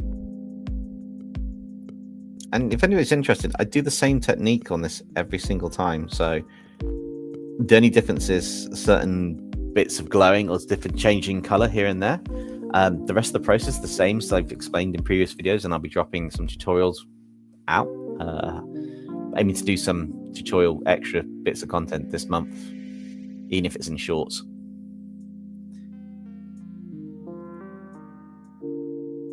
Wheel tip. You guys have got some interesting names. I'm starting to think of things and I'm like, I've got no idea what that could mean. Multiply. Color picker, that color.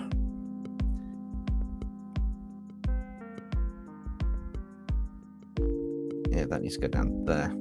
I often find with greys, you've got to actually go darker when you do the multiply because they don't actually get picked up quite as nicely.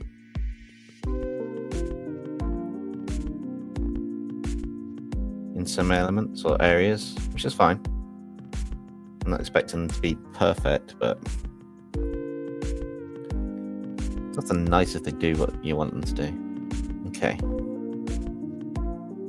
Let's work our way around the face. So this is going to have a shadow here, more of a shadow there, potentially.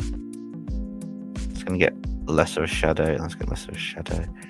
We're going to have a little bit in here, and it's going to be dark again around there. Nope, that's going to be dark in there because I don't like the look of it. That's fine.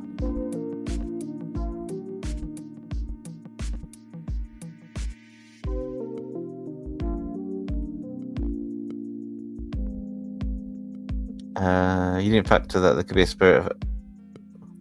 Ark, fun fact. Fish actually have good memory. Fish that were caught by fishing hooks would avoid them for up to a year. Yes, it's only a goldfish that doesn't have a good memory.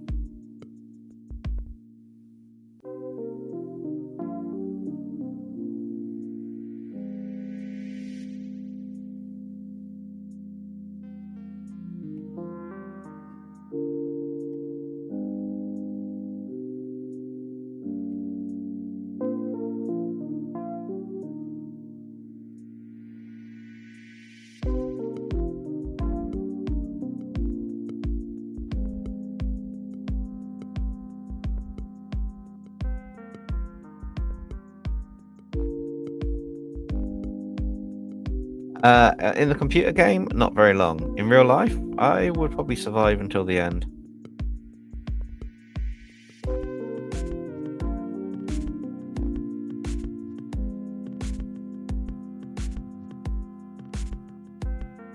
I mean, that's with the knowledge I've got now, obviously, because we know that they're demonic and they come to life and stuff. But if you're actually counting in the game at that point, if you know, counting like real life at that point in time, it would completely depend on circumstances.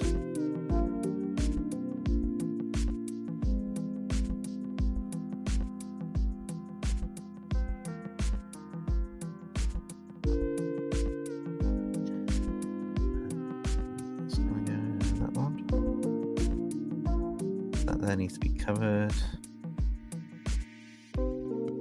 It's actually covering that bit, but I think that's actually going to be all covered under there up to that point there. Go under here, it'll go back around, it'll come around here. Probably cover some of that to the bottom bit. Cover up to that bit and come back round.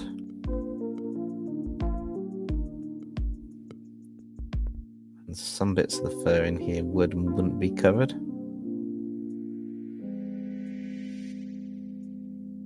It's got the big bulky body half in the way as well that you've got to bear in mind with this.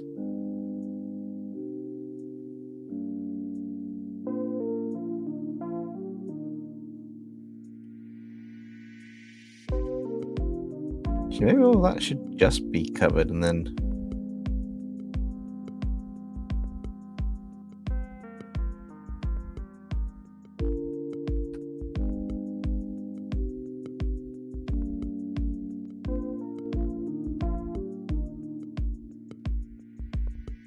just erased where you don't need the bulk of it.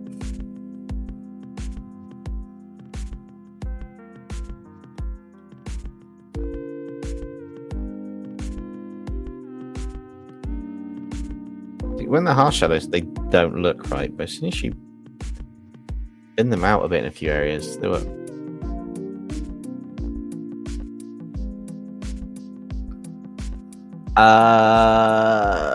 Ben 10, yes. Danny Phantom, I probably wouldn't survive. unless I had the powers of a ghost, then I would survive. The only reason the Ben 10 one, yes, because I could be anywhere in the world. All this stuff happens, and the plumbers got tech. I'd take the tech from a broken van and find my way out. Danny Phantom, it's a ghost dimension. Unless I become a ghost, there's not really anything I can do. I've got no powers. I've got anything to help me. And if they phase me halfway through a wall, I'm stuffed and split in two or stuck in a wall.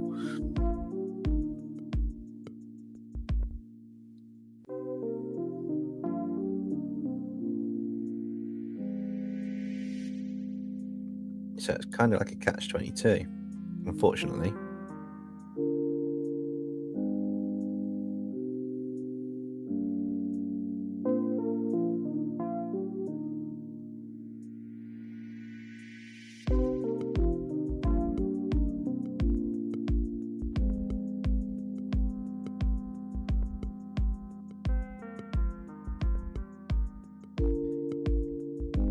Let's check that's large enough to go.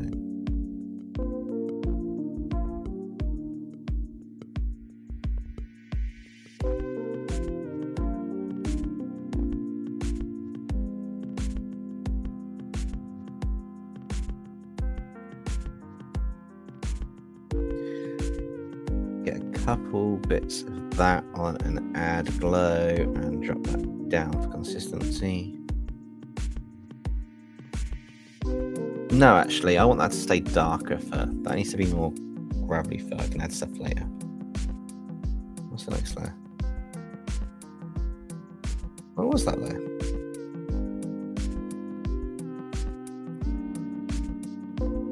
Nothing. So that one.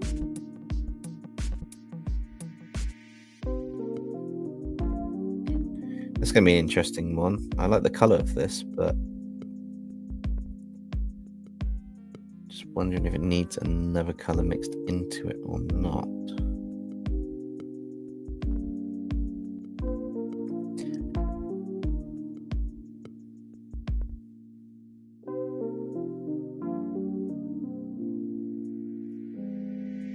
So what's everyone thinking of how this one's looking so far? I'm not 100% sold on this just yet, but like I said previously, a lot of the design stuff that I've done, I'm not always sold on them at a certain point.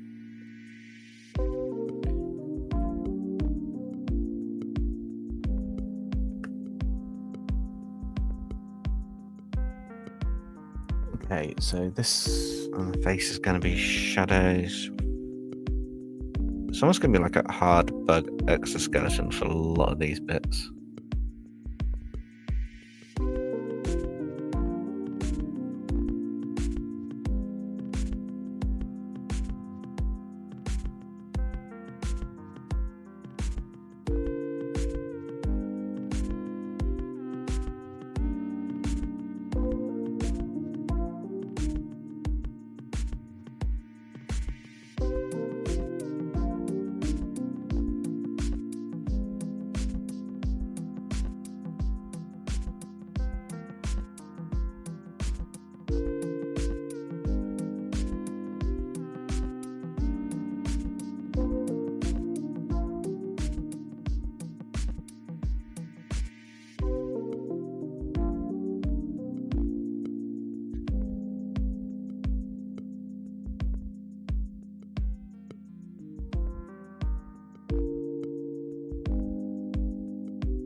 Okay, so for these bits, you kind of want to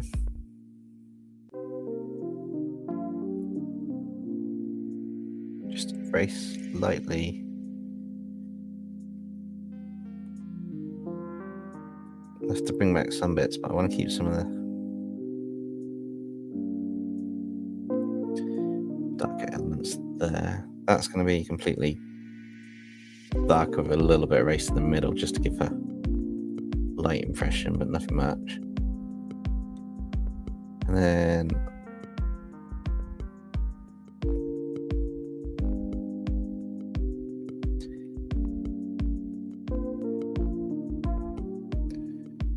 well, that was a reference layer. It is. There we go. That's why it's not referring to it.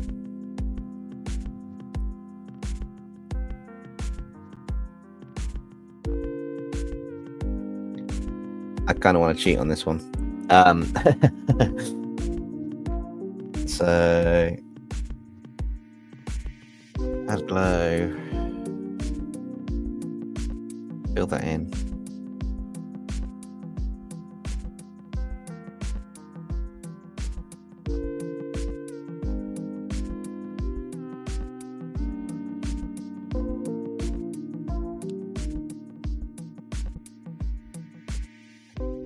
Turn that, multiply that there off there, above the rest.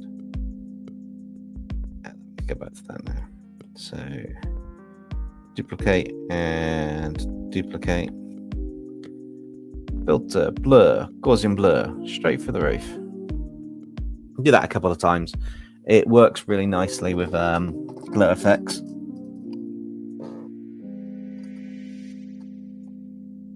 So filter, blur, Gaussian blur for the roof. I'll get a bit more of a glow effect.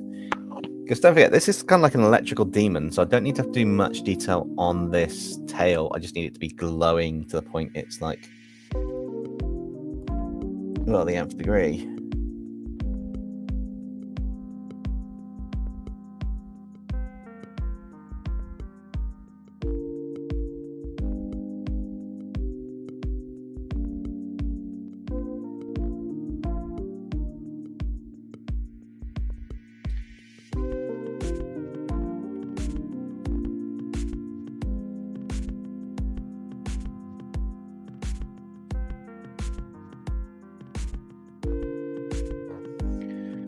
That should work for those, so that's fine. Go back under here now and go back to the original color. Overlay, you can go back to the light color, and we can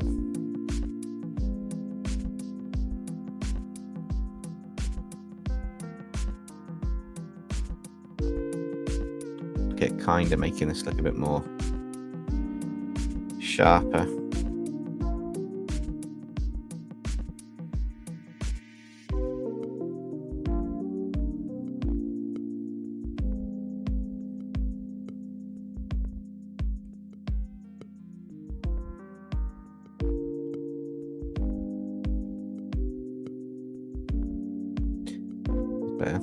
That's the blue, that's that, and that. So that's an overlay, and make sure I'm on the right layer. Does help when you're doing your artwork.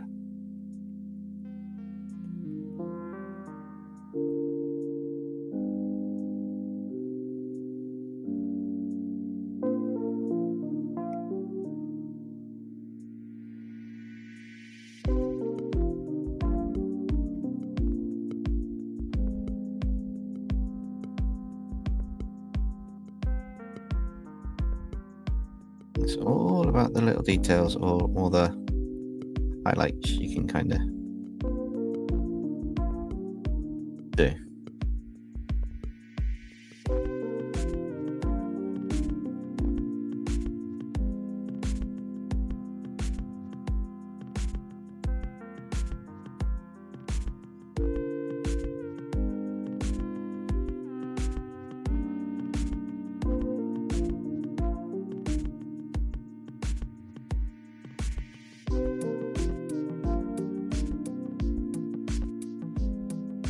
I appreciate that, guys. Thank you. I'm glad you like it. It's all in the rendering. It's the coloring stage that makes it really, really pop and stand out. It's just knowing how to do certain things in the coloring, and then once it all comes together, it really works. It's just, yeah, it's not always easy to see the final picture. In fact, I don't even know what the final picture will look like whenever I start one of my artworks. I've got a reference. I've got to turn it to a demon. I just draw whatever comes into my head. That is literally the only thing that I do. Which is definitely a nice skill to have, but sometimes it's also a bit of a, oh my god, what am I drawing for this bit?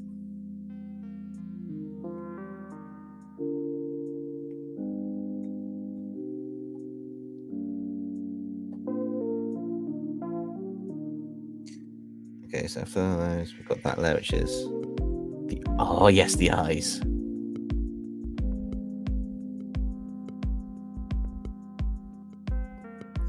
One of my favorite things to do.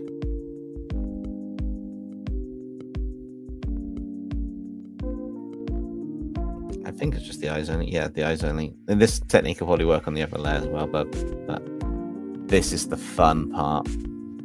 So on a normal layer, I want to actually add a bit of orange in with the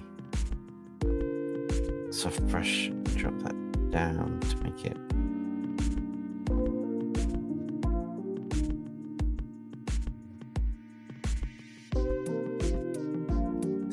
Now I'm going to add some yellow.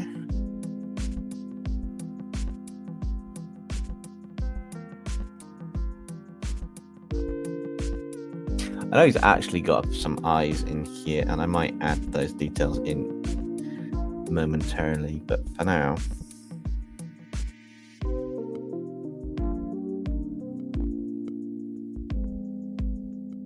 Okay, so let's go to the multiply layer, work it down to black almost, and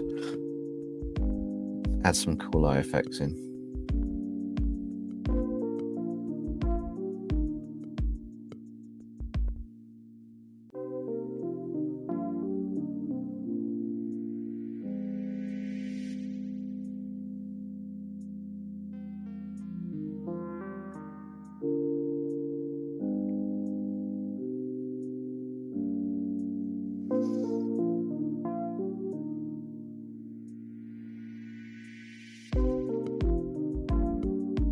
Eyes are crucial for the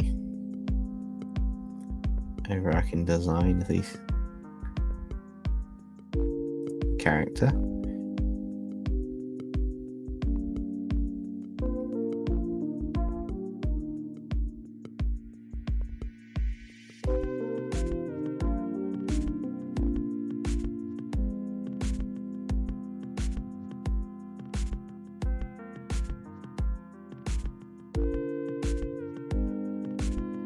That's going to have pretty much a hot just pink color there.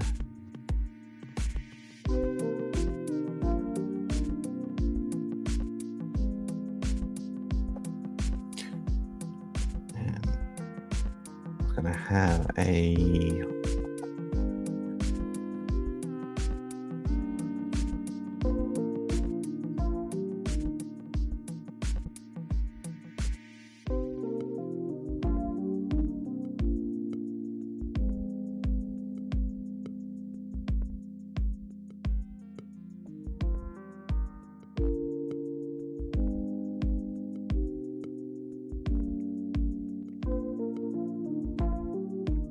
cool. And then we just go add glow, pick a color that I want desaturated a little bit.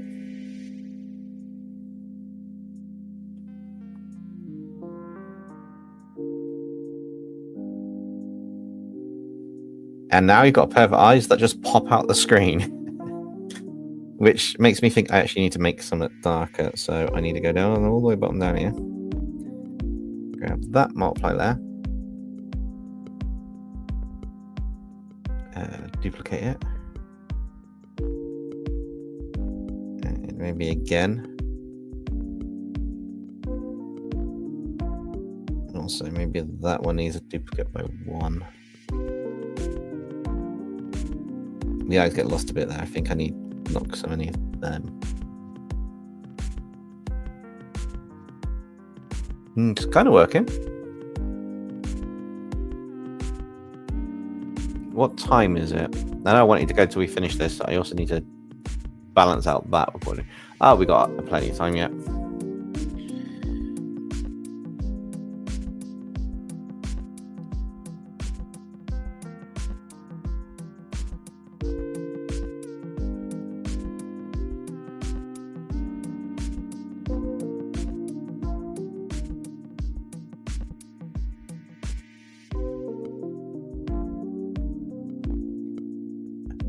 Multiply, soft brush.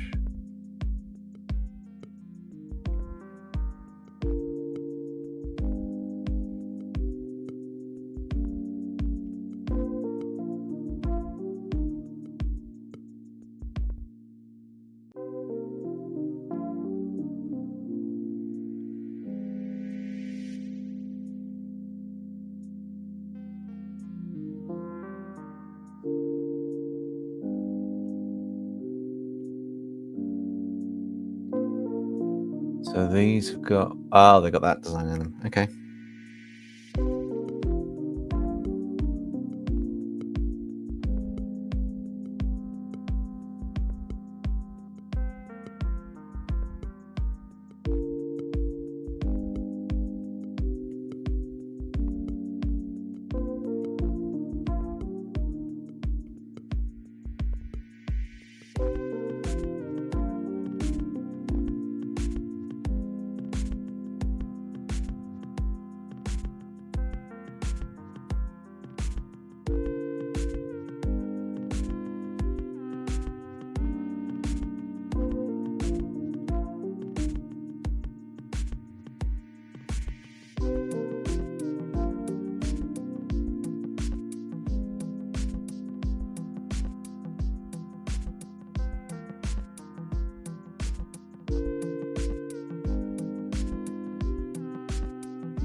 It's gonna be the color.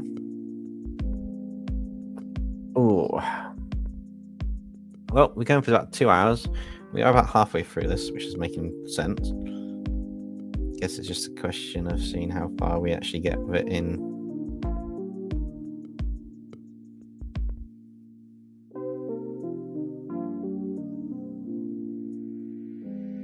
Well, the rest of the stream.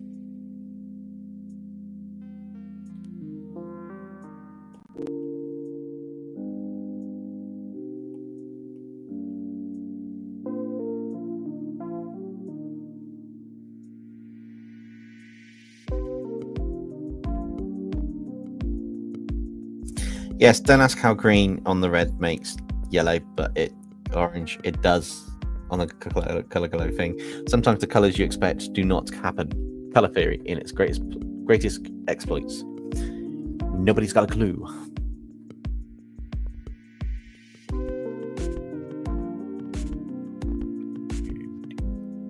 Right, start that.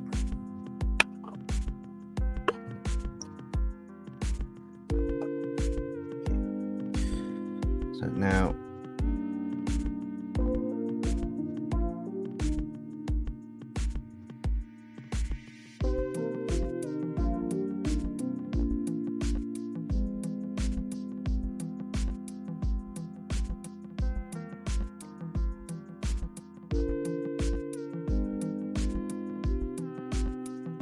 I'm missing something, I believe. Potentially should add some of it in itself naturally.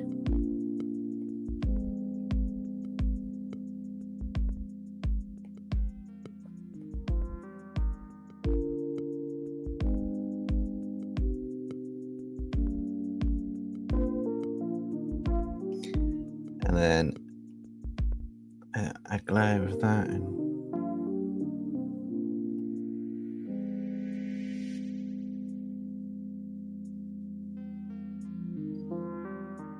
same techniques as the eyes, just it works in a different order in the layers. If I took the multipliers up and just dropped them here, potentially, yeah, there, I changed the whole feel of the piece. They do look like they're coming out of the piece now compared to before, but they are kind of outwards. It's that middle one that doesn't look at the right angle.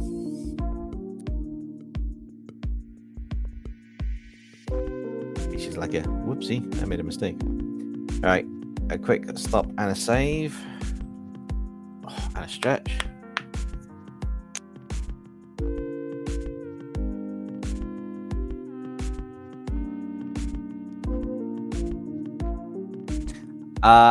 It's like the pinch. The thing that looks like a nose is a pincer. It's like think of a crab or a lobster, or an ant's pincer, that like almost like the two pincers, but they're underneath on the sphere rather than anything else are.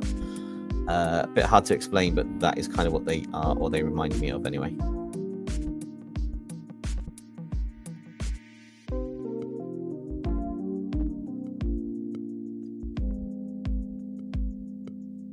I'm not worried about recording this stage just this minute because all I'm doing is just adding layers and giving them a basically just giving them what they need on here. Pick it up now. A big nose. Yeah, it's kind of, it's supposed to be like a big nose, but they are kind of pincers. It's kind of a cross between a jellyfish and an armored jellyfish or crab. So that's how they came up with the design as such, I think.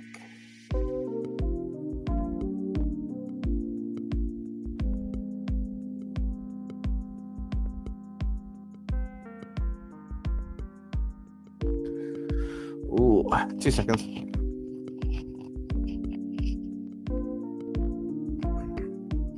That's better. Just need to stretch. Been sat in this seat quite a bit today.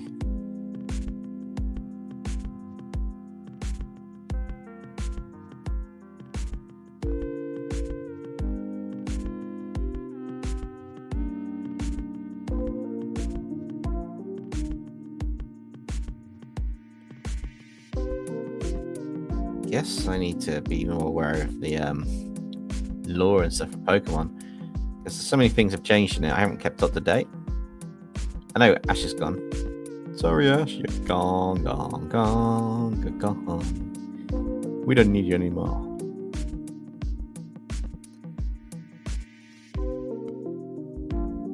I know we spoke about it on some other streams, but there's so much that I do in a day or week.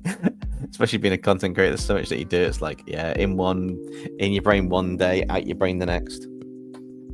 Literally just, yeah, it goes one ear and out the other nowadays.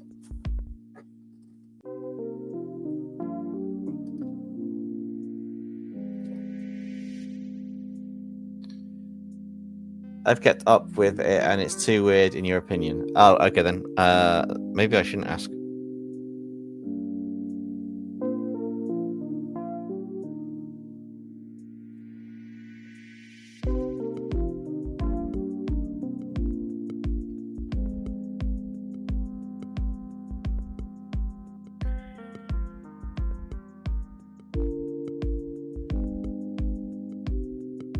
I love when adding colours works.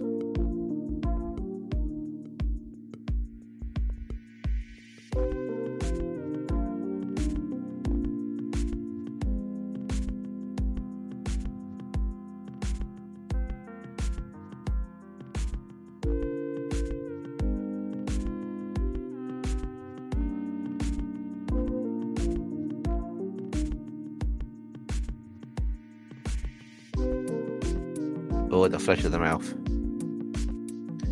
Should be interesting.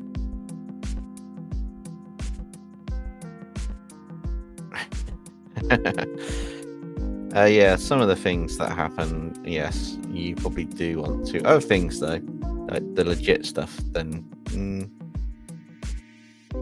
not so much.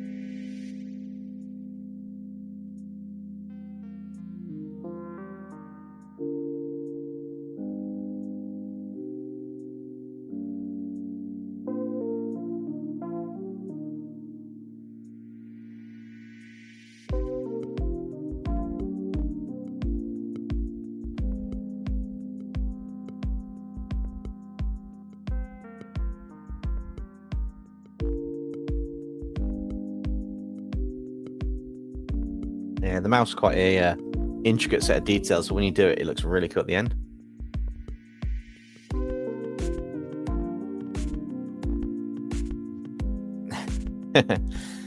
Oh, it's that bad. Okay. Well, at least that what's the word?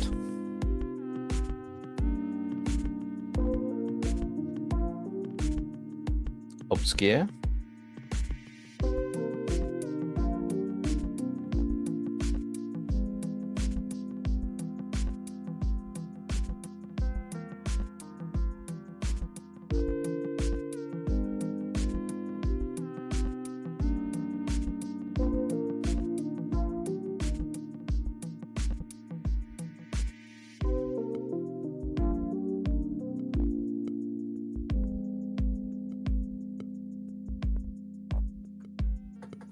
Interesting. That's covered bits I didn't expect to get covered. Just give me an idea to see what that looks like in the end.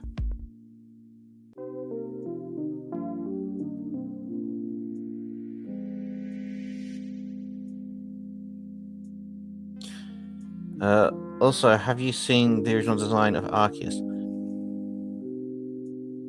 I don't think I have.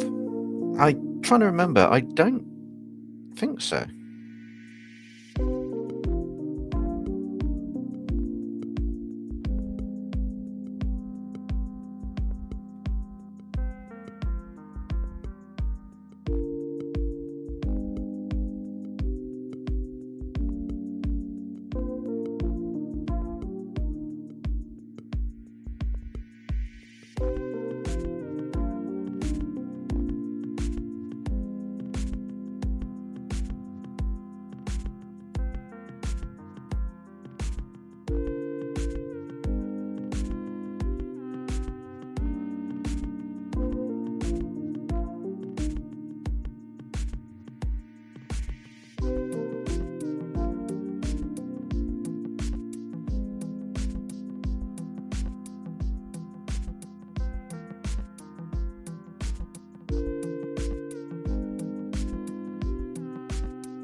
Overlay that one, and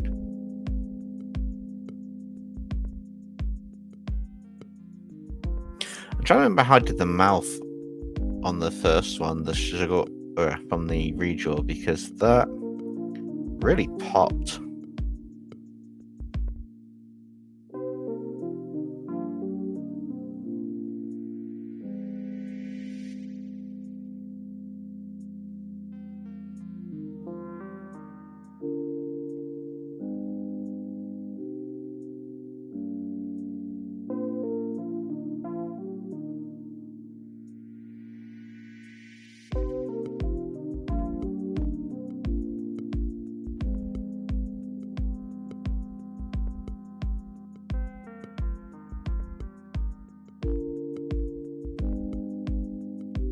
I think I had it a glow layer and I had it in an orange. Oh yeah.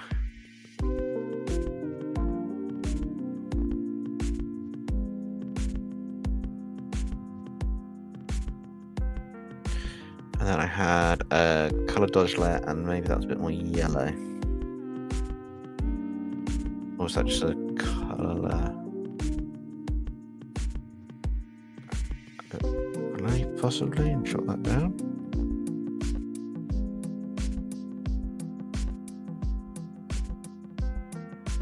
I mean, that's starting to look the part.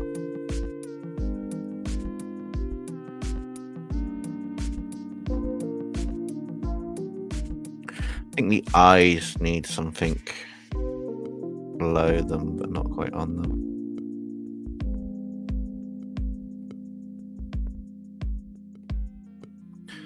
I think what I need in here is potentially, see, that'll be down here on that one. It's potentially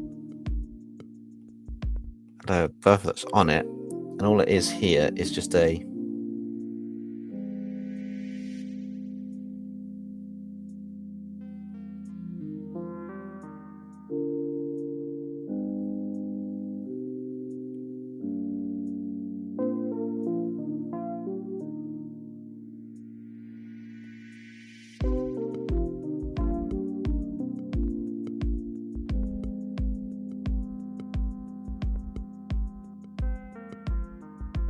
that's it.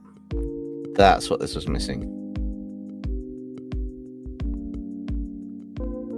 That, or that.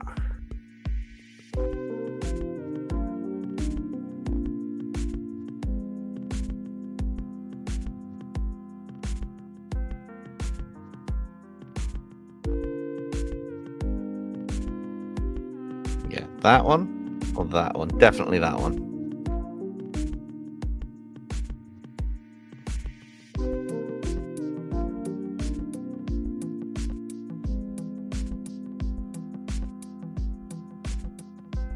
Yeah, I think that's what's bugging me on that.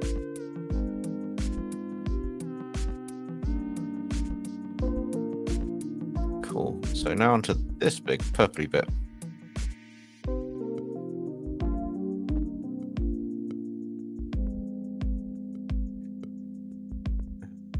I drop a tool for display color.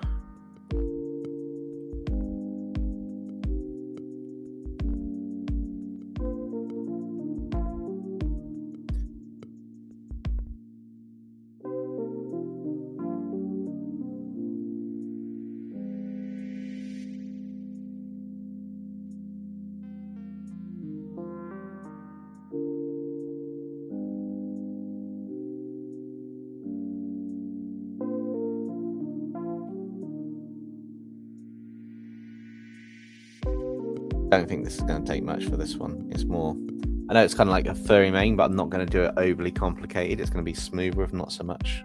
Right. You've got a question. What's your favorite character in Pokemon? Lucario. Well, Pokemon is Lucario. Favorite character? Favorite character.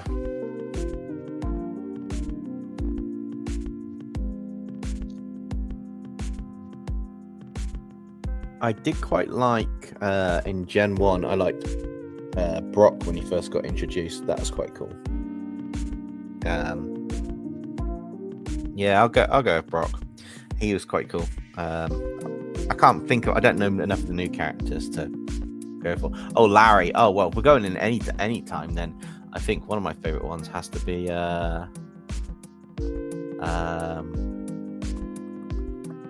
Cassandra from Violet and the Elite Four, the Champions League. Is it Cassandra? The one with the dark outfit and the black hair? She had quite a cool design.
Hey, what's on that letter?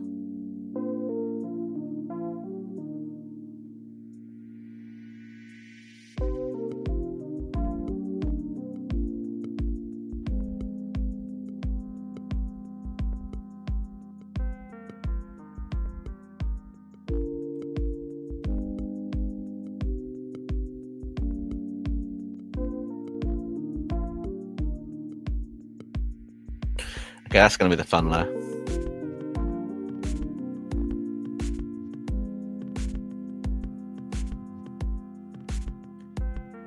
multiply,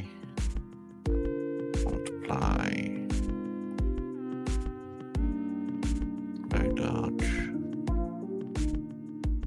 overlay, add glitter.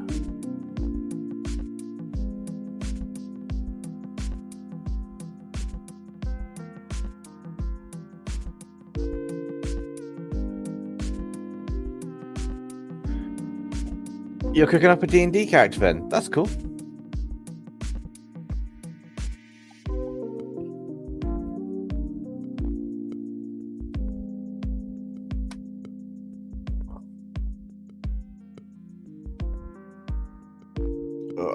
That's the point. I need to refill my water in a minute, but we might be able to just keep going till the end.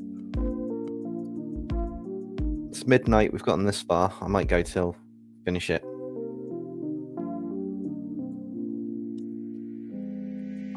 Would be ideal to finish this one off. It is looking quite cool. It's definitely got that demonic vibe, that wild creature looking feel to it.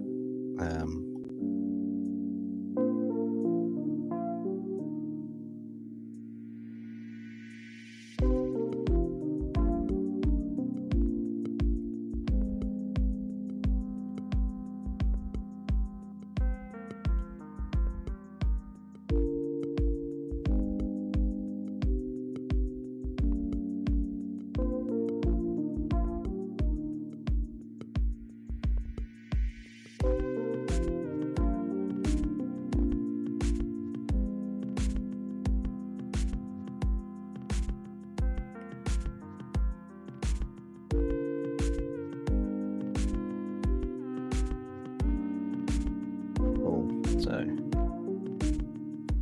this is going to have goes down here. That one's going to be there and like that. This one's going to go there. That's going to have one that comes along here. Kind of doesn't get lit up, then goes across there. Yeah. Question that's going to go across that way, and then across there, and then like that. There, that's shadowed, and that's block fill. Sort these bits out first because they are the major bits so far.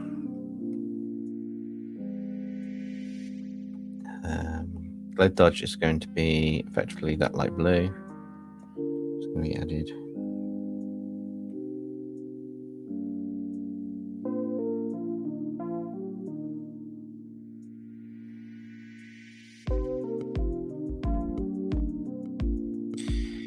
I know that glow on that side can be picked up.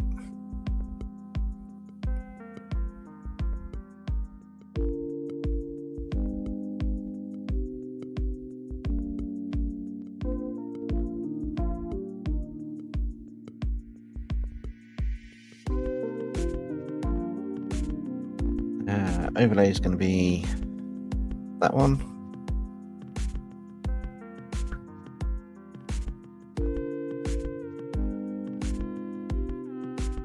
I think it's just those two spots, to be honest.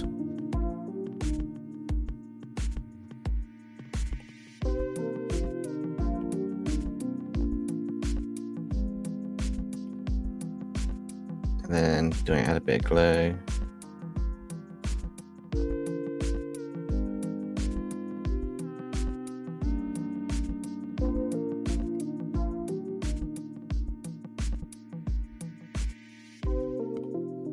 Okay, right, back down to the multiply layer with that.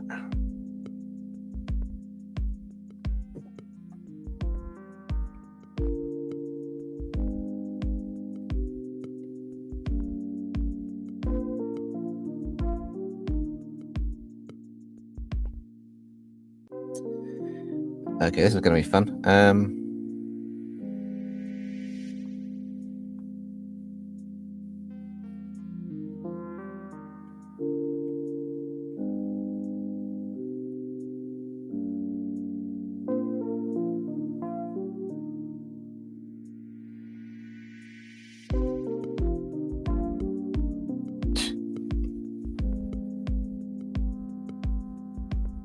Wow, that tolerance is out of the roof.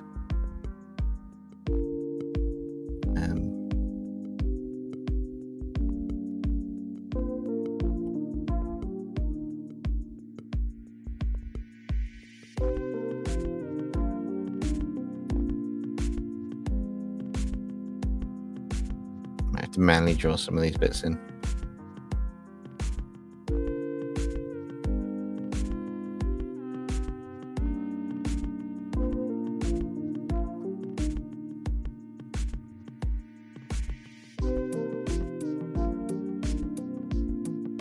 Yeah, it's better for that.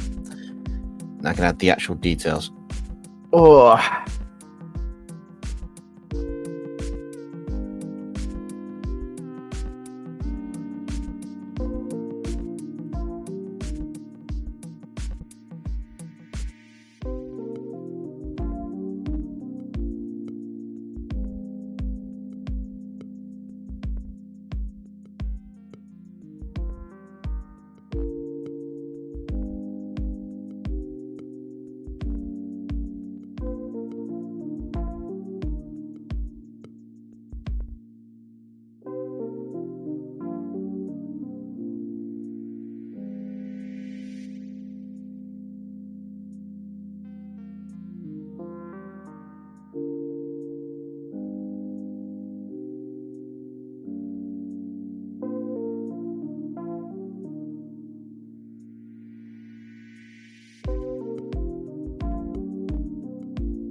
I think this is the last key bit we need to do, is this before the background and effects, which is always a fun part.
Cool. I think that's pretty much the main bulk of this done how it is. Now it's time to do the fun bits. So first bits first. And you take that folder and convert it to a layer.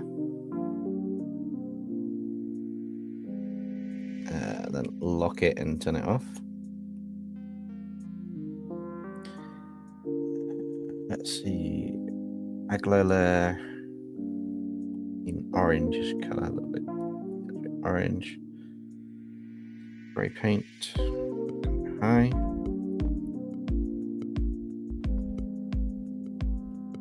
So just to pop anything that should be having light hit it.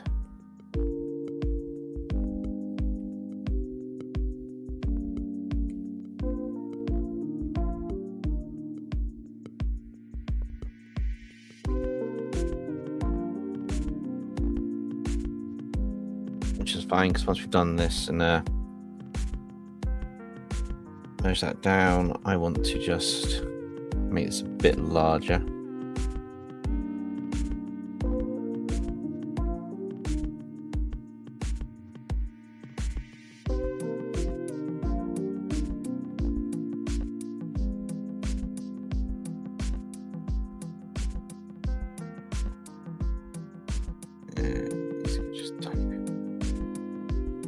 There we go. So next I create a new layer mask it, so it sticks to this one.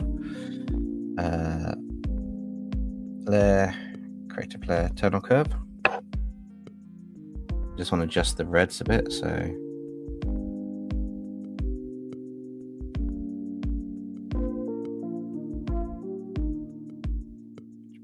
blues, we'll add a bit more into the shadows.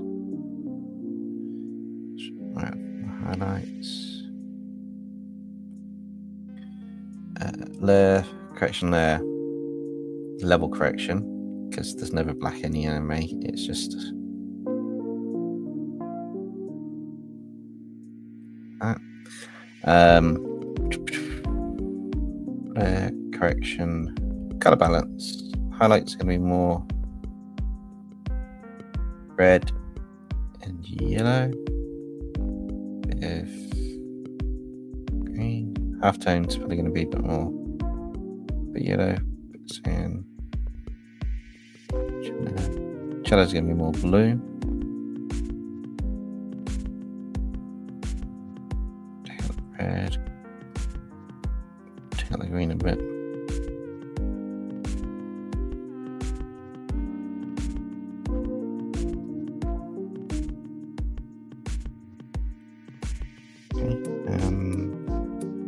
Duplicate that there.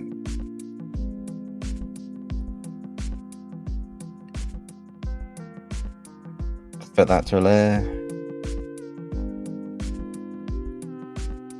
That up, and then that just needs to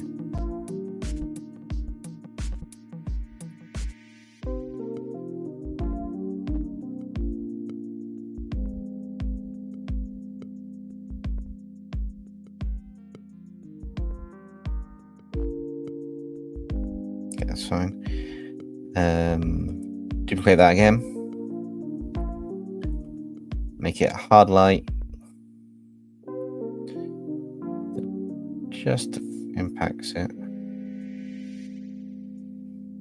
Filter, blur, Gaussian blur, right for the roof. Dempsey, I have a weird idea for something that we can do as Discord community. We draw line art, and even you do line art, then a random person has to finish the piece. That could be quite fun. That's potentially something for a video as well. We could do it where we were talking about the artist group could possibly do it and work it through. So that's really dreamy. So that's quite intense. This for it. Which is quite cool. So now's the fun part. I need to drop a quick background in to then check everything's working fine. So got a lot of these dark backgrounds.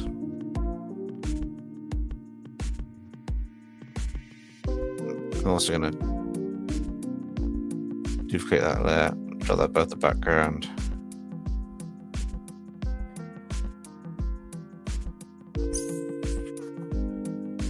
A bit of the yellow color.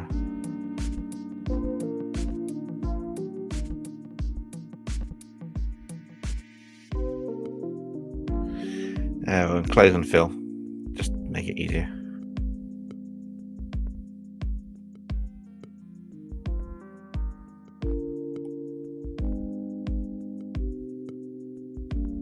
Don't know if it needs this color or blue color. Maybe a blue color for it. We shall see, because it's going to have.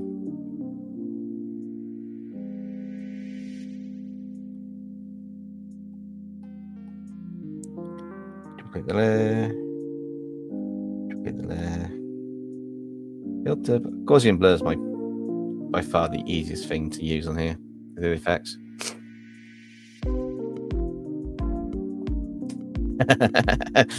Yeah. Do not touch my kittens or do not attack. Do not come near me. You're in trouble if you do.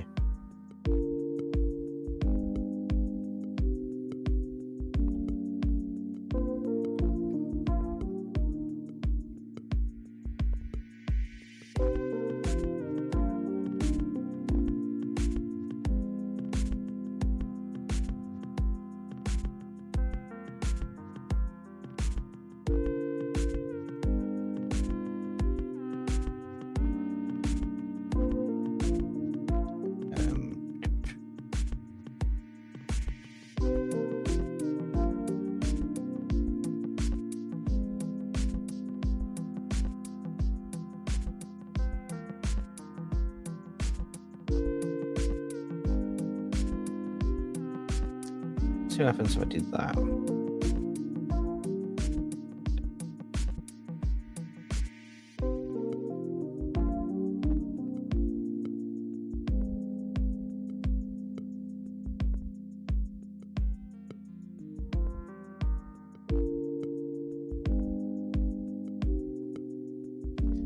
Okay, and then I get the fun part of going through my resource library. That's a brush I did, didn't it? No, I don't have to brush this on the materials.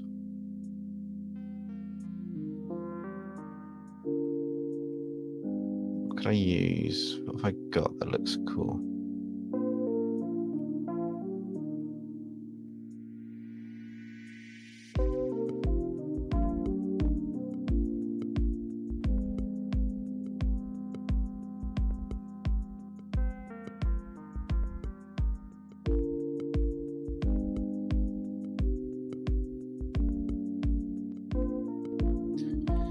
Let's just get that larger.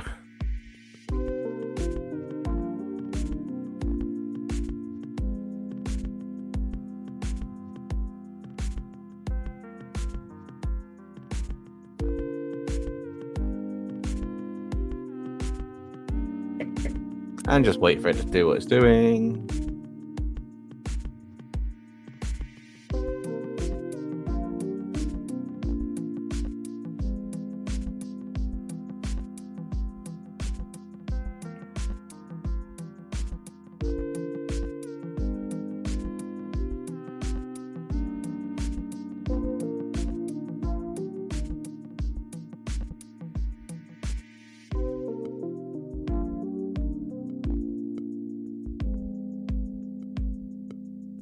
Have I broke it? Nope. Cool.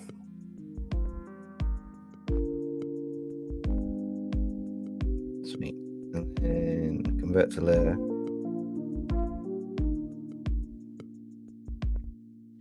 And then let's experiment with a few things. So overlay.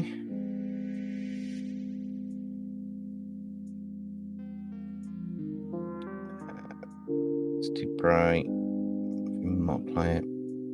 It's not bad.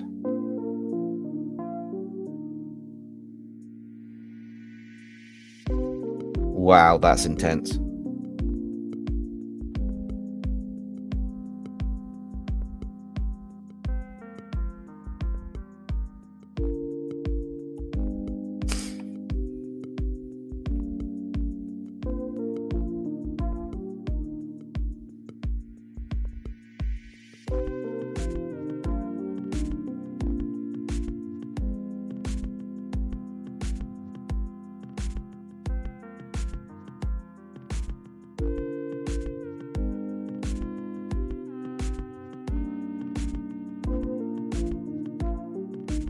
That's looking quite cool, actually.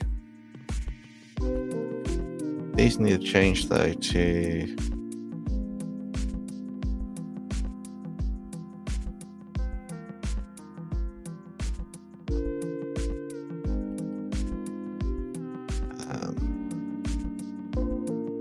let's make a folder of that.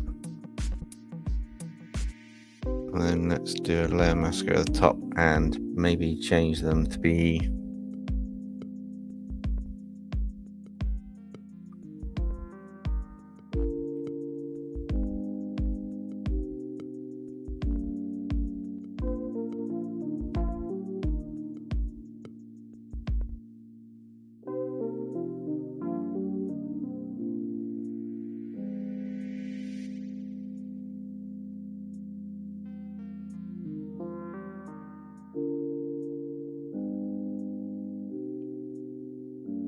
Interesting.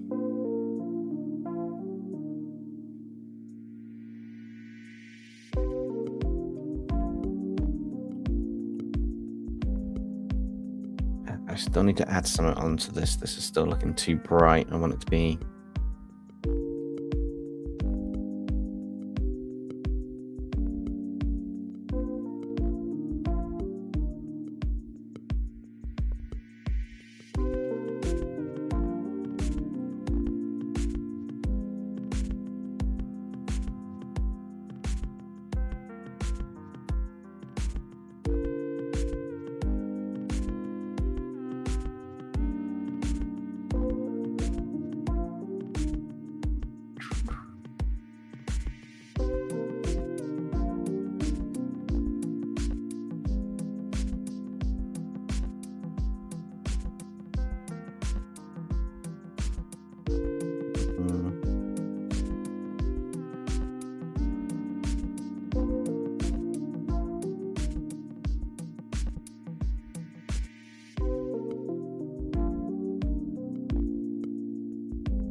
I think that's getting there. I still think the background needs to be a bit darker, though.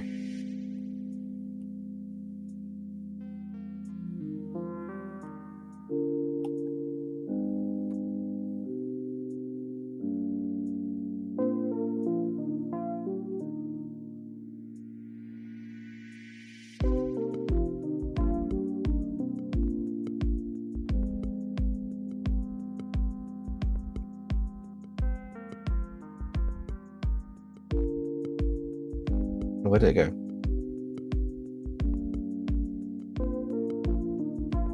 That's bad.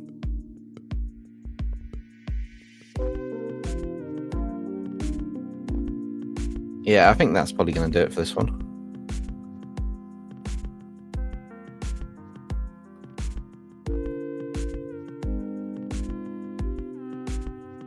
Actually, no, it's not. One more thing. Gradient black. Gradient E.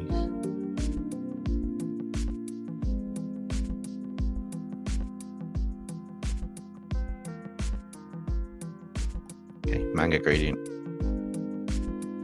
That's better.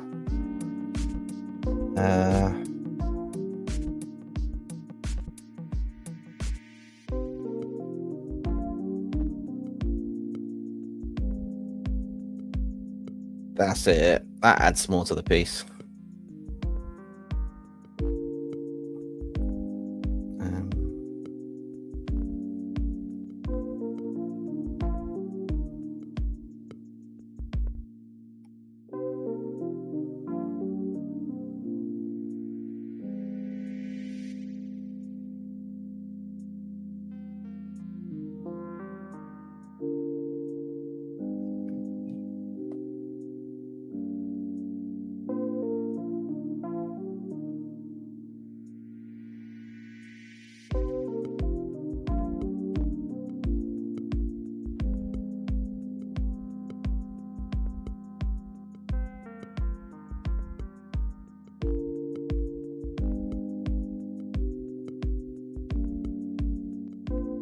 I think I'm going to leave it there.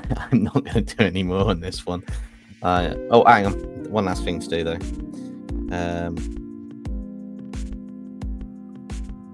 Ba-dum.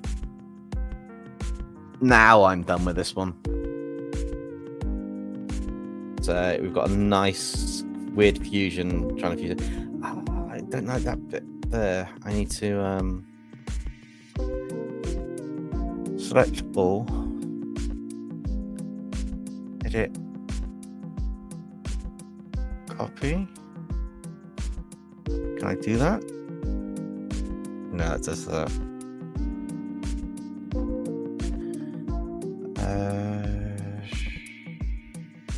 Is there no?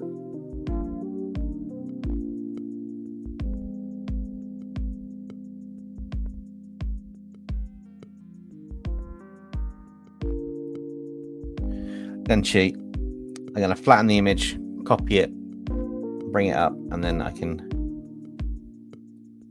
edit, copy. Go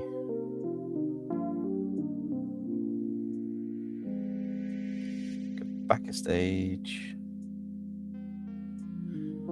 edit, paste.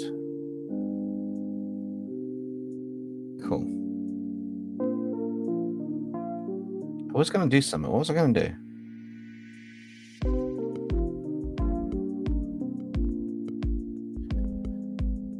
I was going. Oh, yes, that's what I was going to do. Duplicate that. Make sure I've got one locked underneath. Liquify tool.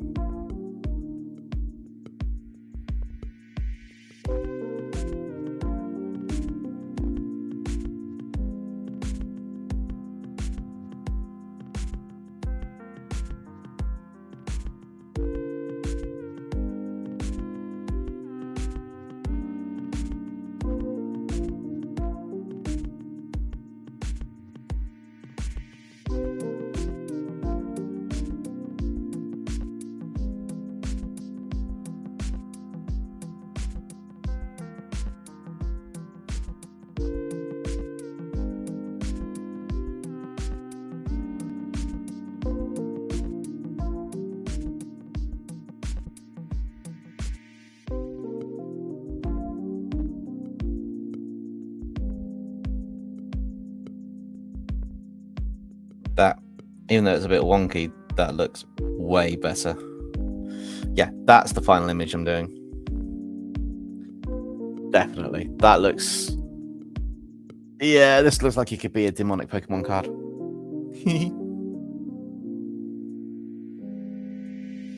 Just say and finish and leave it alone. Never. I'm an artist. I don't do that. You should know that, Ark. We never leave it alone. No, this is really cool. So I'm quite happy with how that came out. I just need to get PureRef ready, and we'll do quick skits, quick art showcase, and then we will be done on that. I do have the community redraw stuff as my backdrop. Actually, I made a really nice image out of it on the computer, which is really, really cool. Anyway, let's go to the showcase and see what we've got in the showcase. 1, 2, 3, 4, 5. Okay, so let's open up the folder. Let's go to PureRef. To get up your full screen. Let's download that folder. I believe I got to do. It's been a while. Yeah, download the folder locally, open them up into PureRef, and then go through them bit by bit, and then figure out what's what.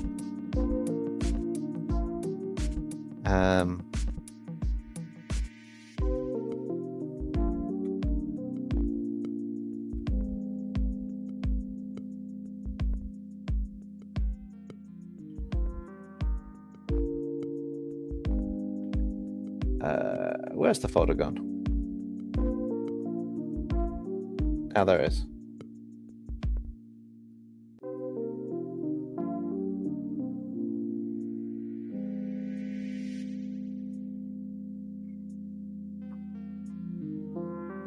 Okay, I'm just going to regroup these together with where I believe they go.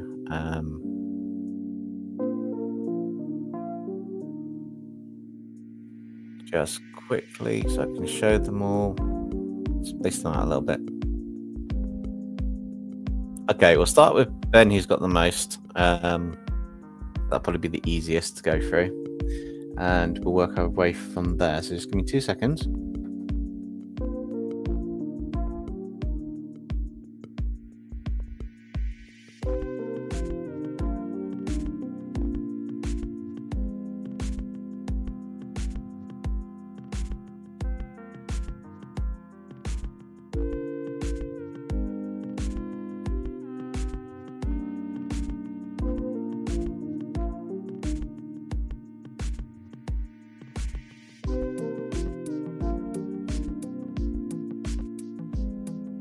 Okay, and it's time for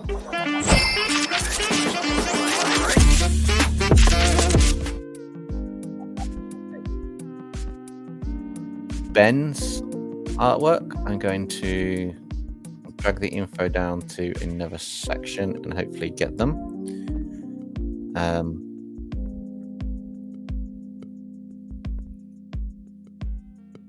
Okay, let's see if I can find the information in all this. Here we go. So we've got Danny Barnes, son of Aidan Barnes, also known as Turtle Pound or Gore, and Ray Mason, also known as Cheetah, making him a Turtle Cheetah mutant, which... Have we got this? Are we on the right one? Is that the right stuff? Which one's that, Ben? Is that...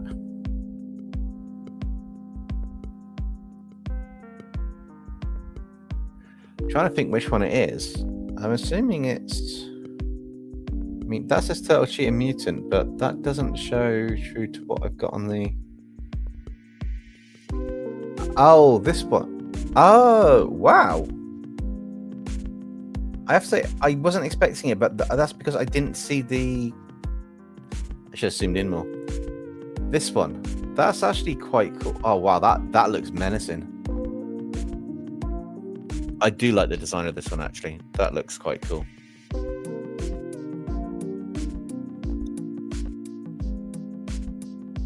And then next up, we have Nightlock Ruth Solomon, daughter of Caesar Solomon, also known as Nightwave, and Junewood, also known as Loch Ness, making an aquatic shadow heroine from a different universe, not Night Flash's world, which...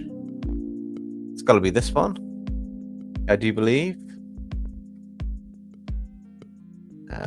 Just moving the window so I can actually read the chat. I believe it's the Mermaidy Girl.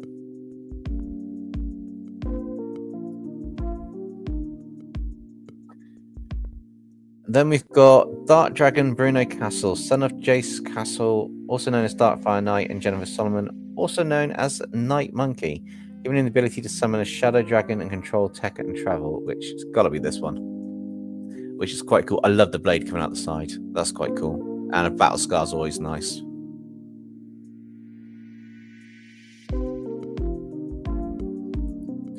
Then the next one we've got is Akita Miwa, or Miwa, granddaughter of Akita Shiro, also known as Shogun, and Wakajun, also known as Kitsune.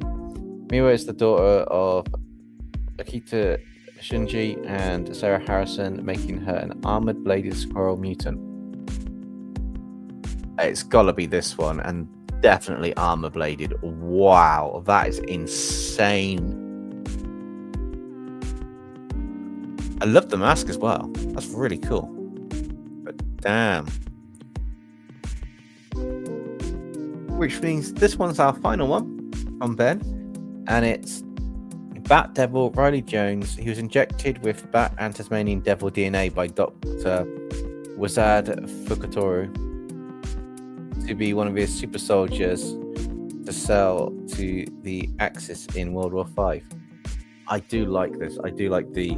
Again, you've got a very nice use of colours on your designs, Ben. You keep them one main dominant color, more or less, and then it's nicely tied in with contrasting colors that work well together. That's really good. And then next up, I'm just going to check what we've got.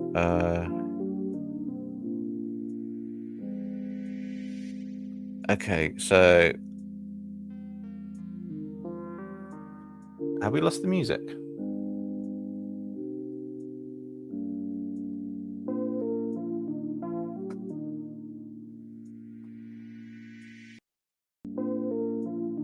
There you go, music's back. We lost music for a second there. No. Okay, so going to move on to the next one, and down here we have Red Knight's design. I will go through briefly. Again, definitely get the whole mech virus side and nuclear radiation by the looks of the green. Wow.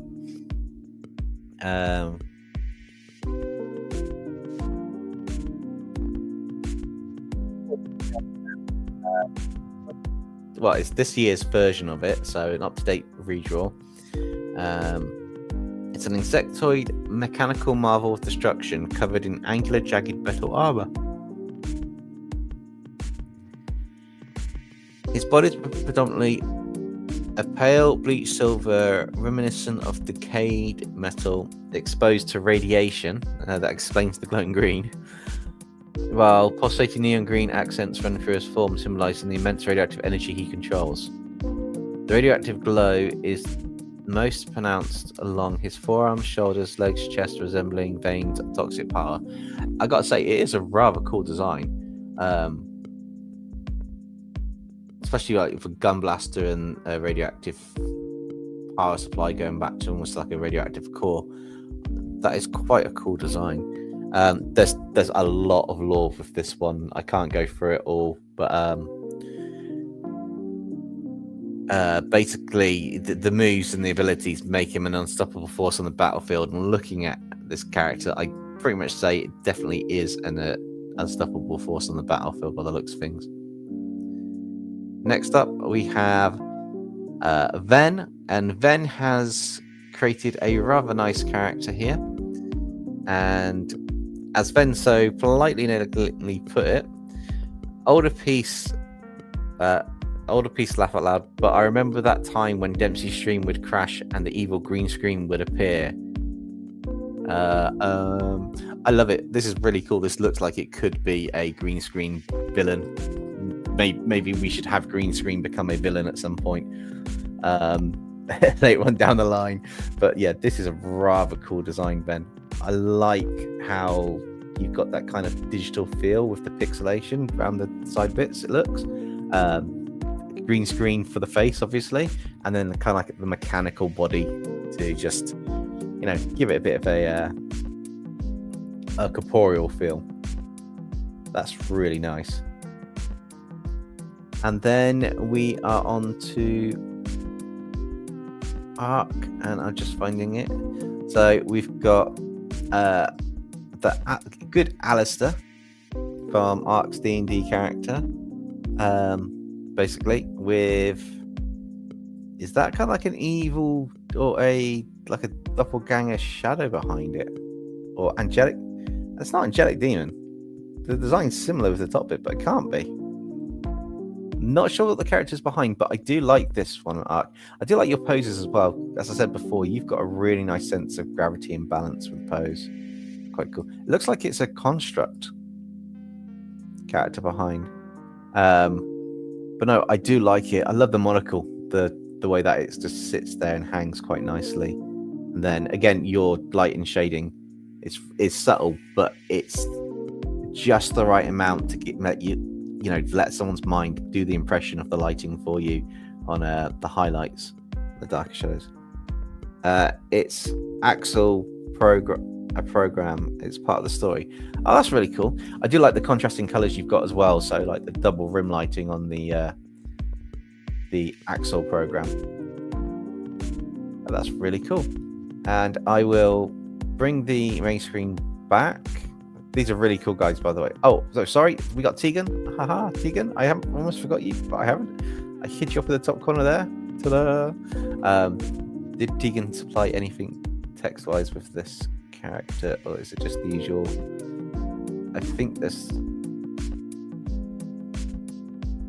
Oh, wait, hang on. I think I've got it. Yes, Tegan put a little bit, I think. It's the night demon, a demon that roams the night, feeding on nightmares. Once a night demon has found its meal, it will slowly feed on the dark energy. They stand about 8 foot tall and will clean up any mess. Oh, he's picking up the teddy bear. Or they're picking up the teddy bear. Which is quite cool. I say that, they're picking it up. Oh, it's a little patch. Okay.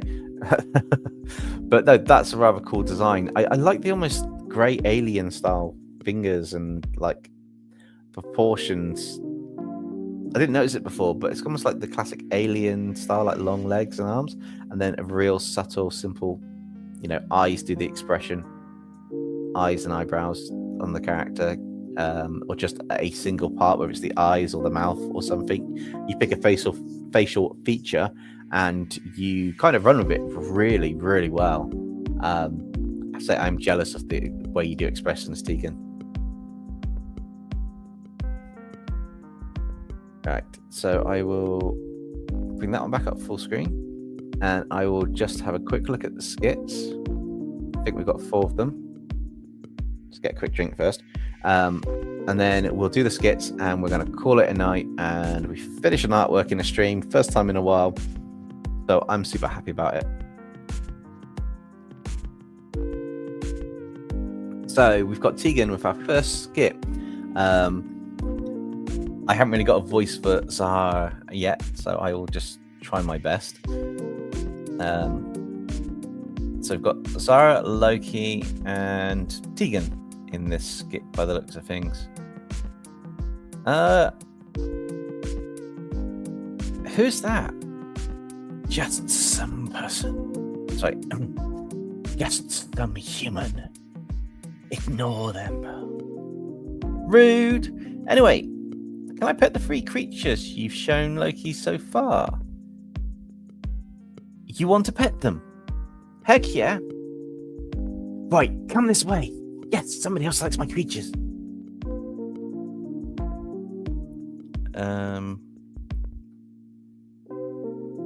Justin had one which was featuring Demonica.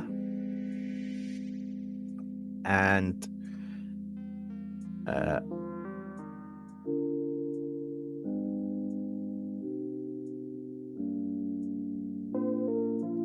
okay, I'll give this a go. Welcome to the Salty Splatoon. Welcome to the Salty Splatoon. How are you so far? I watched Nexum cry over his mech armors. Not working. Have no Wi-Fi.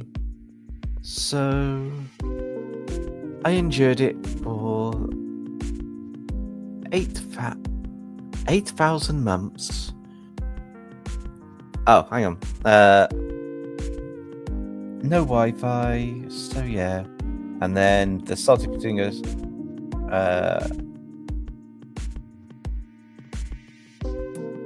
Demonica endured it for 8,000 months. Right this way, miss. 8,000 months of Nexum complaining about his mech. How old is Nexum? That's 12 months in a year. How many years? Oh my god, wow. That would be an interesting storyline. In a timeless zone, Demonica and Nexum were stranded. No Wi-Fi. That would be an actually interesting story. Justin, that's giving me an idea for quite an interesting comical story, if I remember about it. And then we got Tegan, who's got another one with Void. And her. And Demonica. So when would Demonica return? Right now. Demonica appears out of nowhere. Good move. Hang on. Nexum, darling. Good move, mortal. I can't tell if your tone is mad or not.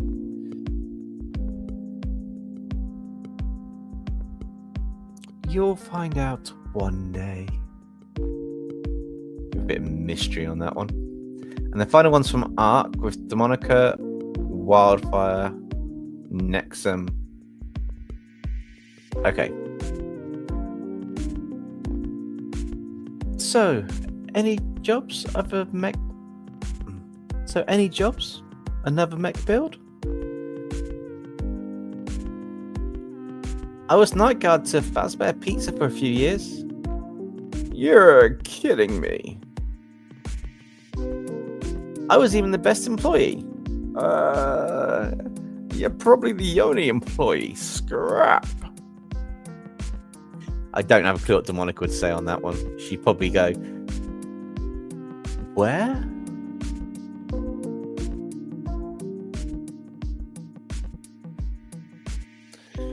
Cool. So I believe that brings us to the end of the stream today. Thank you everyone who stuck around to the end. And you know, it was quite cool coming up with a suggestion. I might do this again for another stream, do Pokemon one and just bring up a random generator, share the screen, and we just click through them so many times from, you know, to get a random list of Pokemon, and we choose one or two to fuse together and make them Monic or something, which is quite cool. But yeah, other than that, the next video should be, well, the next part of the community redraw I'm hoping to get done by Saturday evening, to drop Saturday evening. If not, it'll definitely be dropping on Sunday evening, which should be quite good. And then I'm thinking of moving the content so that it's either a Saturday or Sunday for the end of the week content that drops, and potentially Tuesdays for the live streaming, just to save a lot of rushing around. Although they are subject to change depending on what's happening with, you know, real life scenarios. But other than that, I guess thank you all for joining. Lovely artwork by everybody. It's absolutely incredible. And I will see you guys next time. Bye, guys.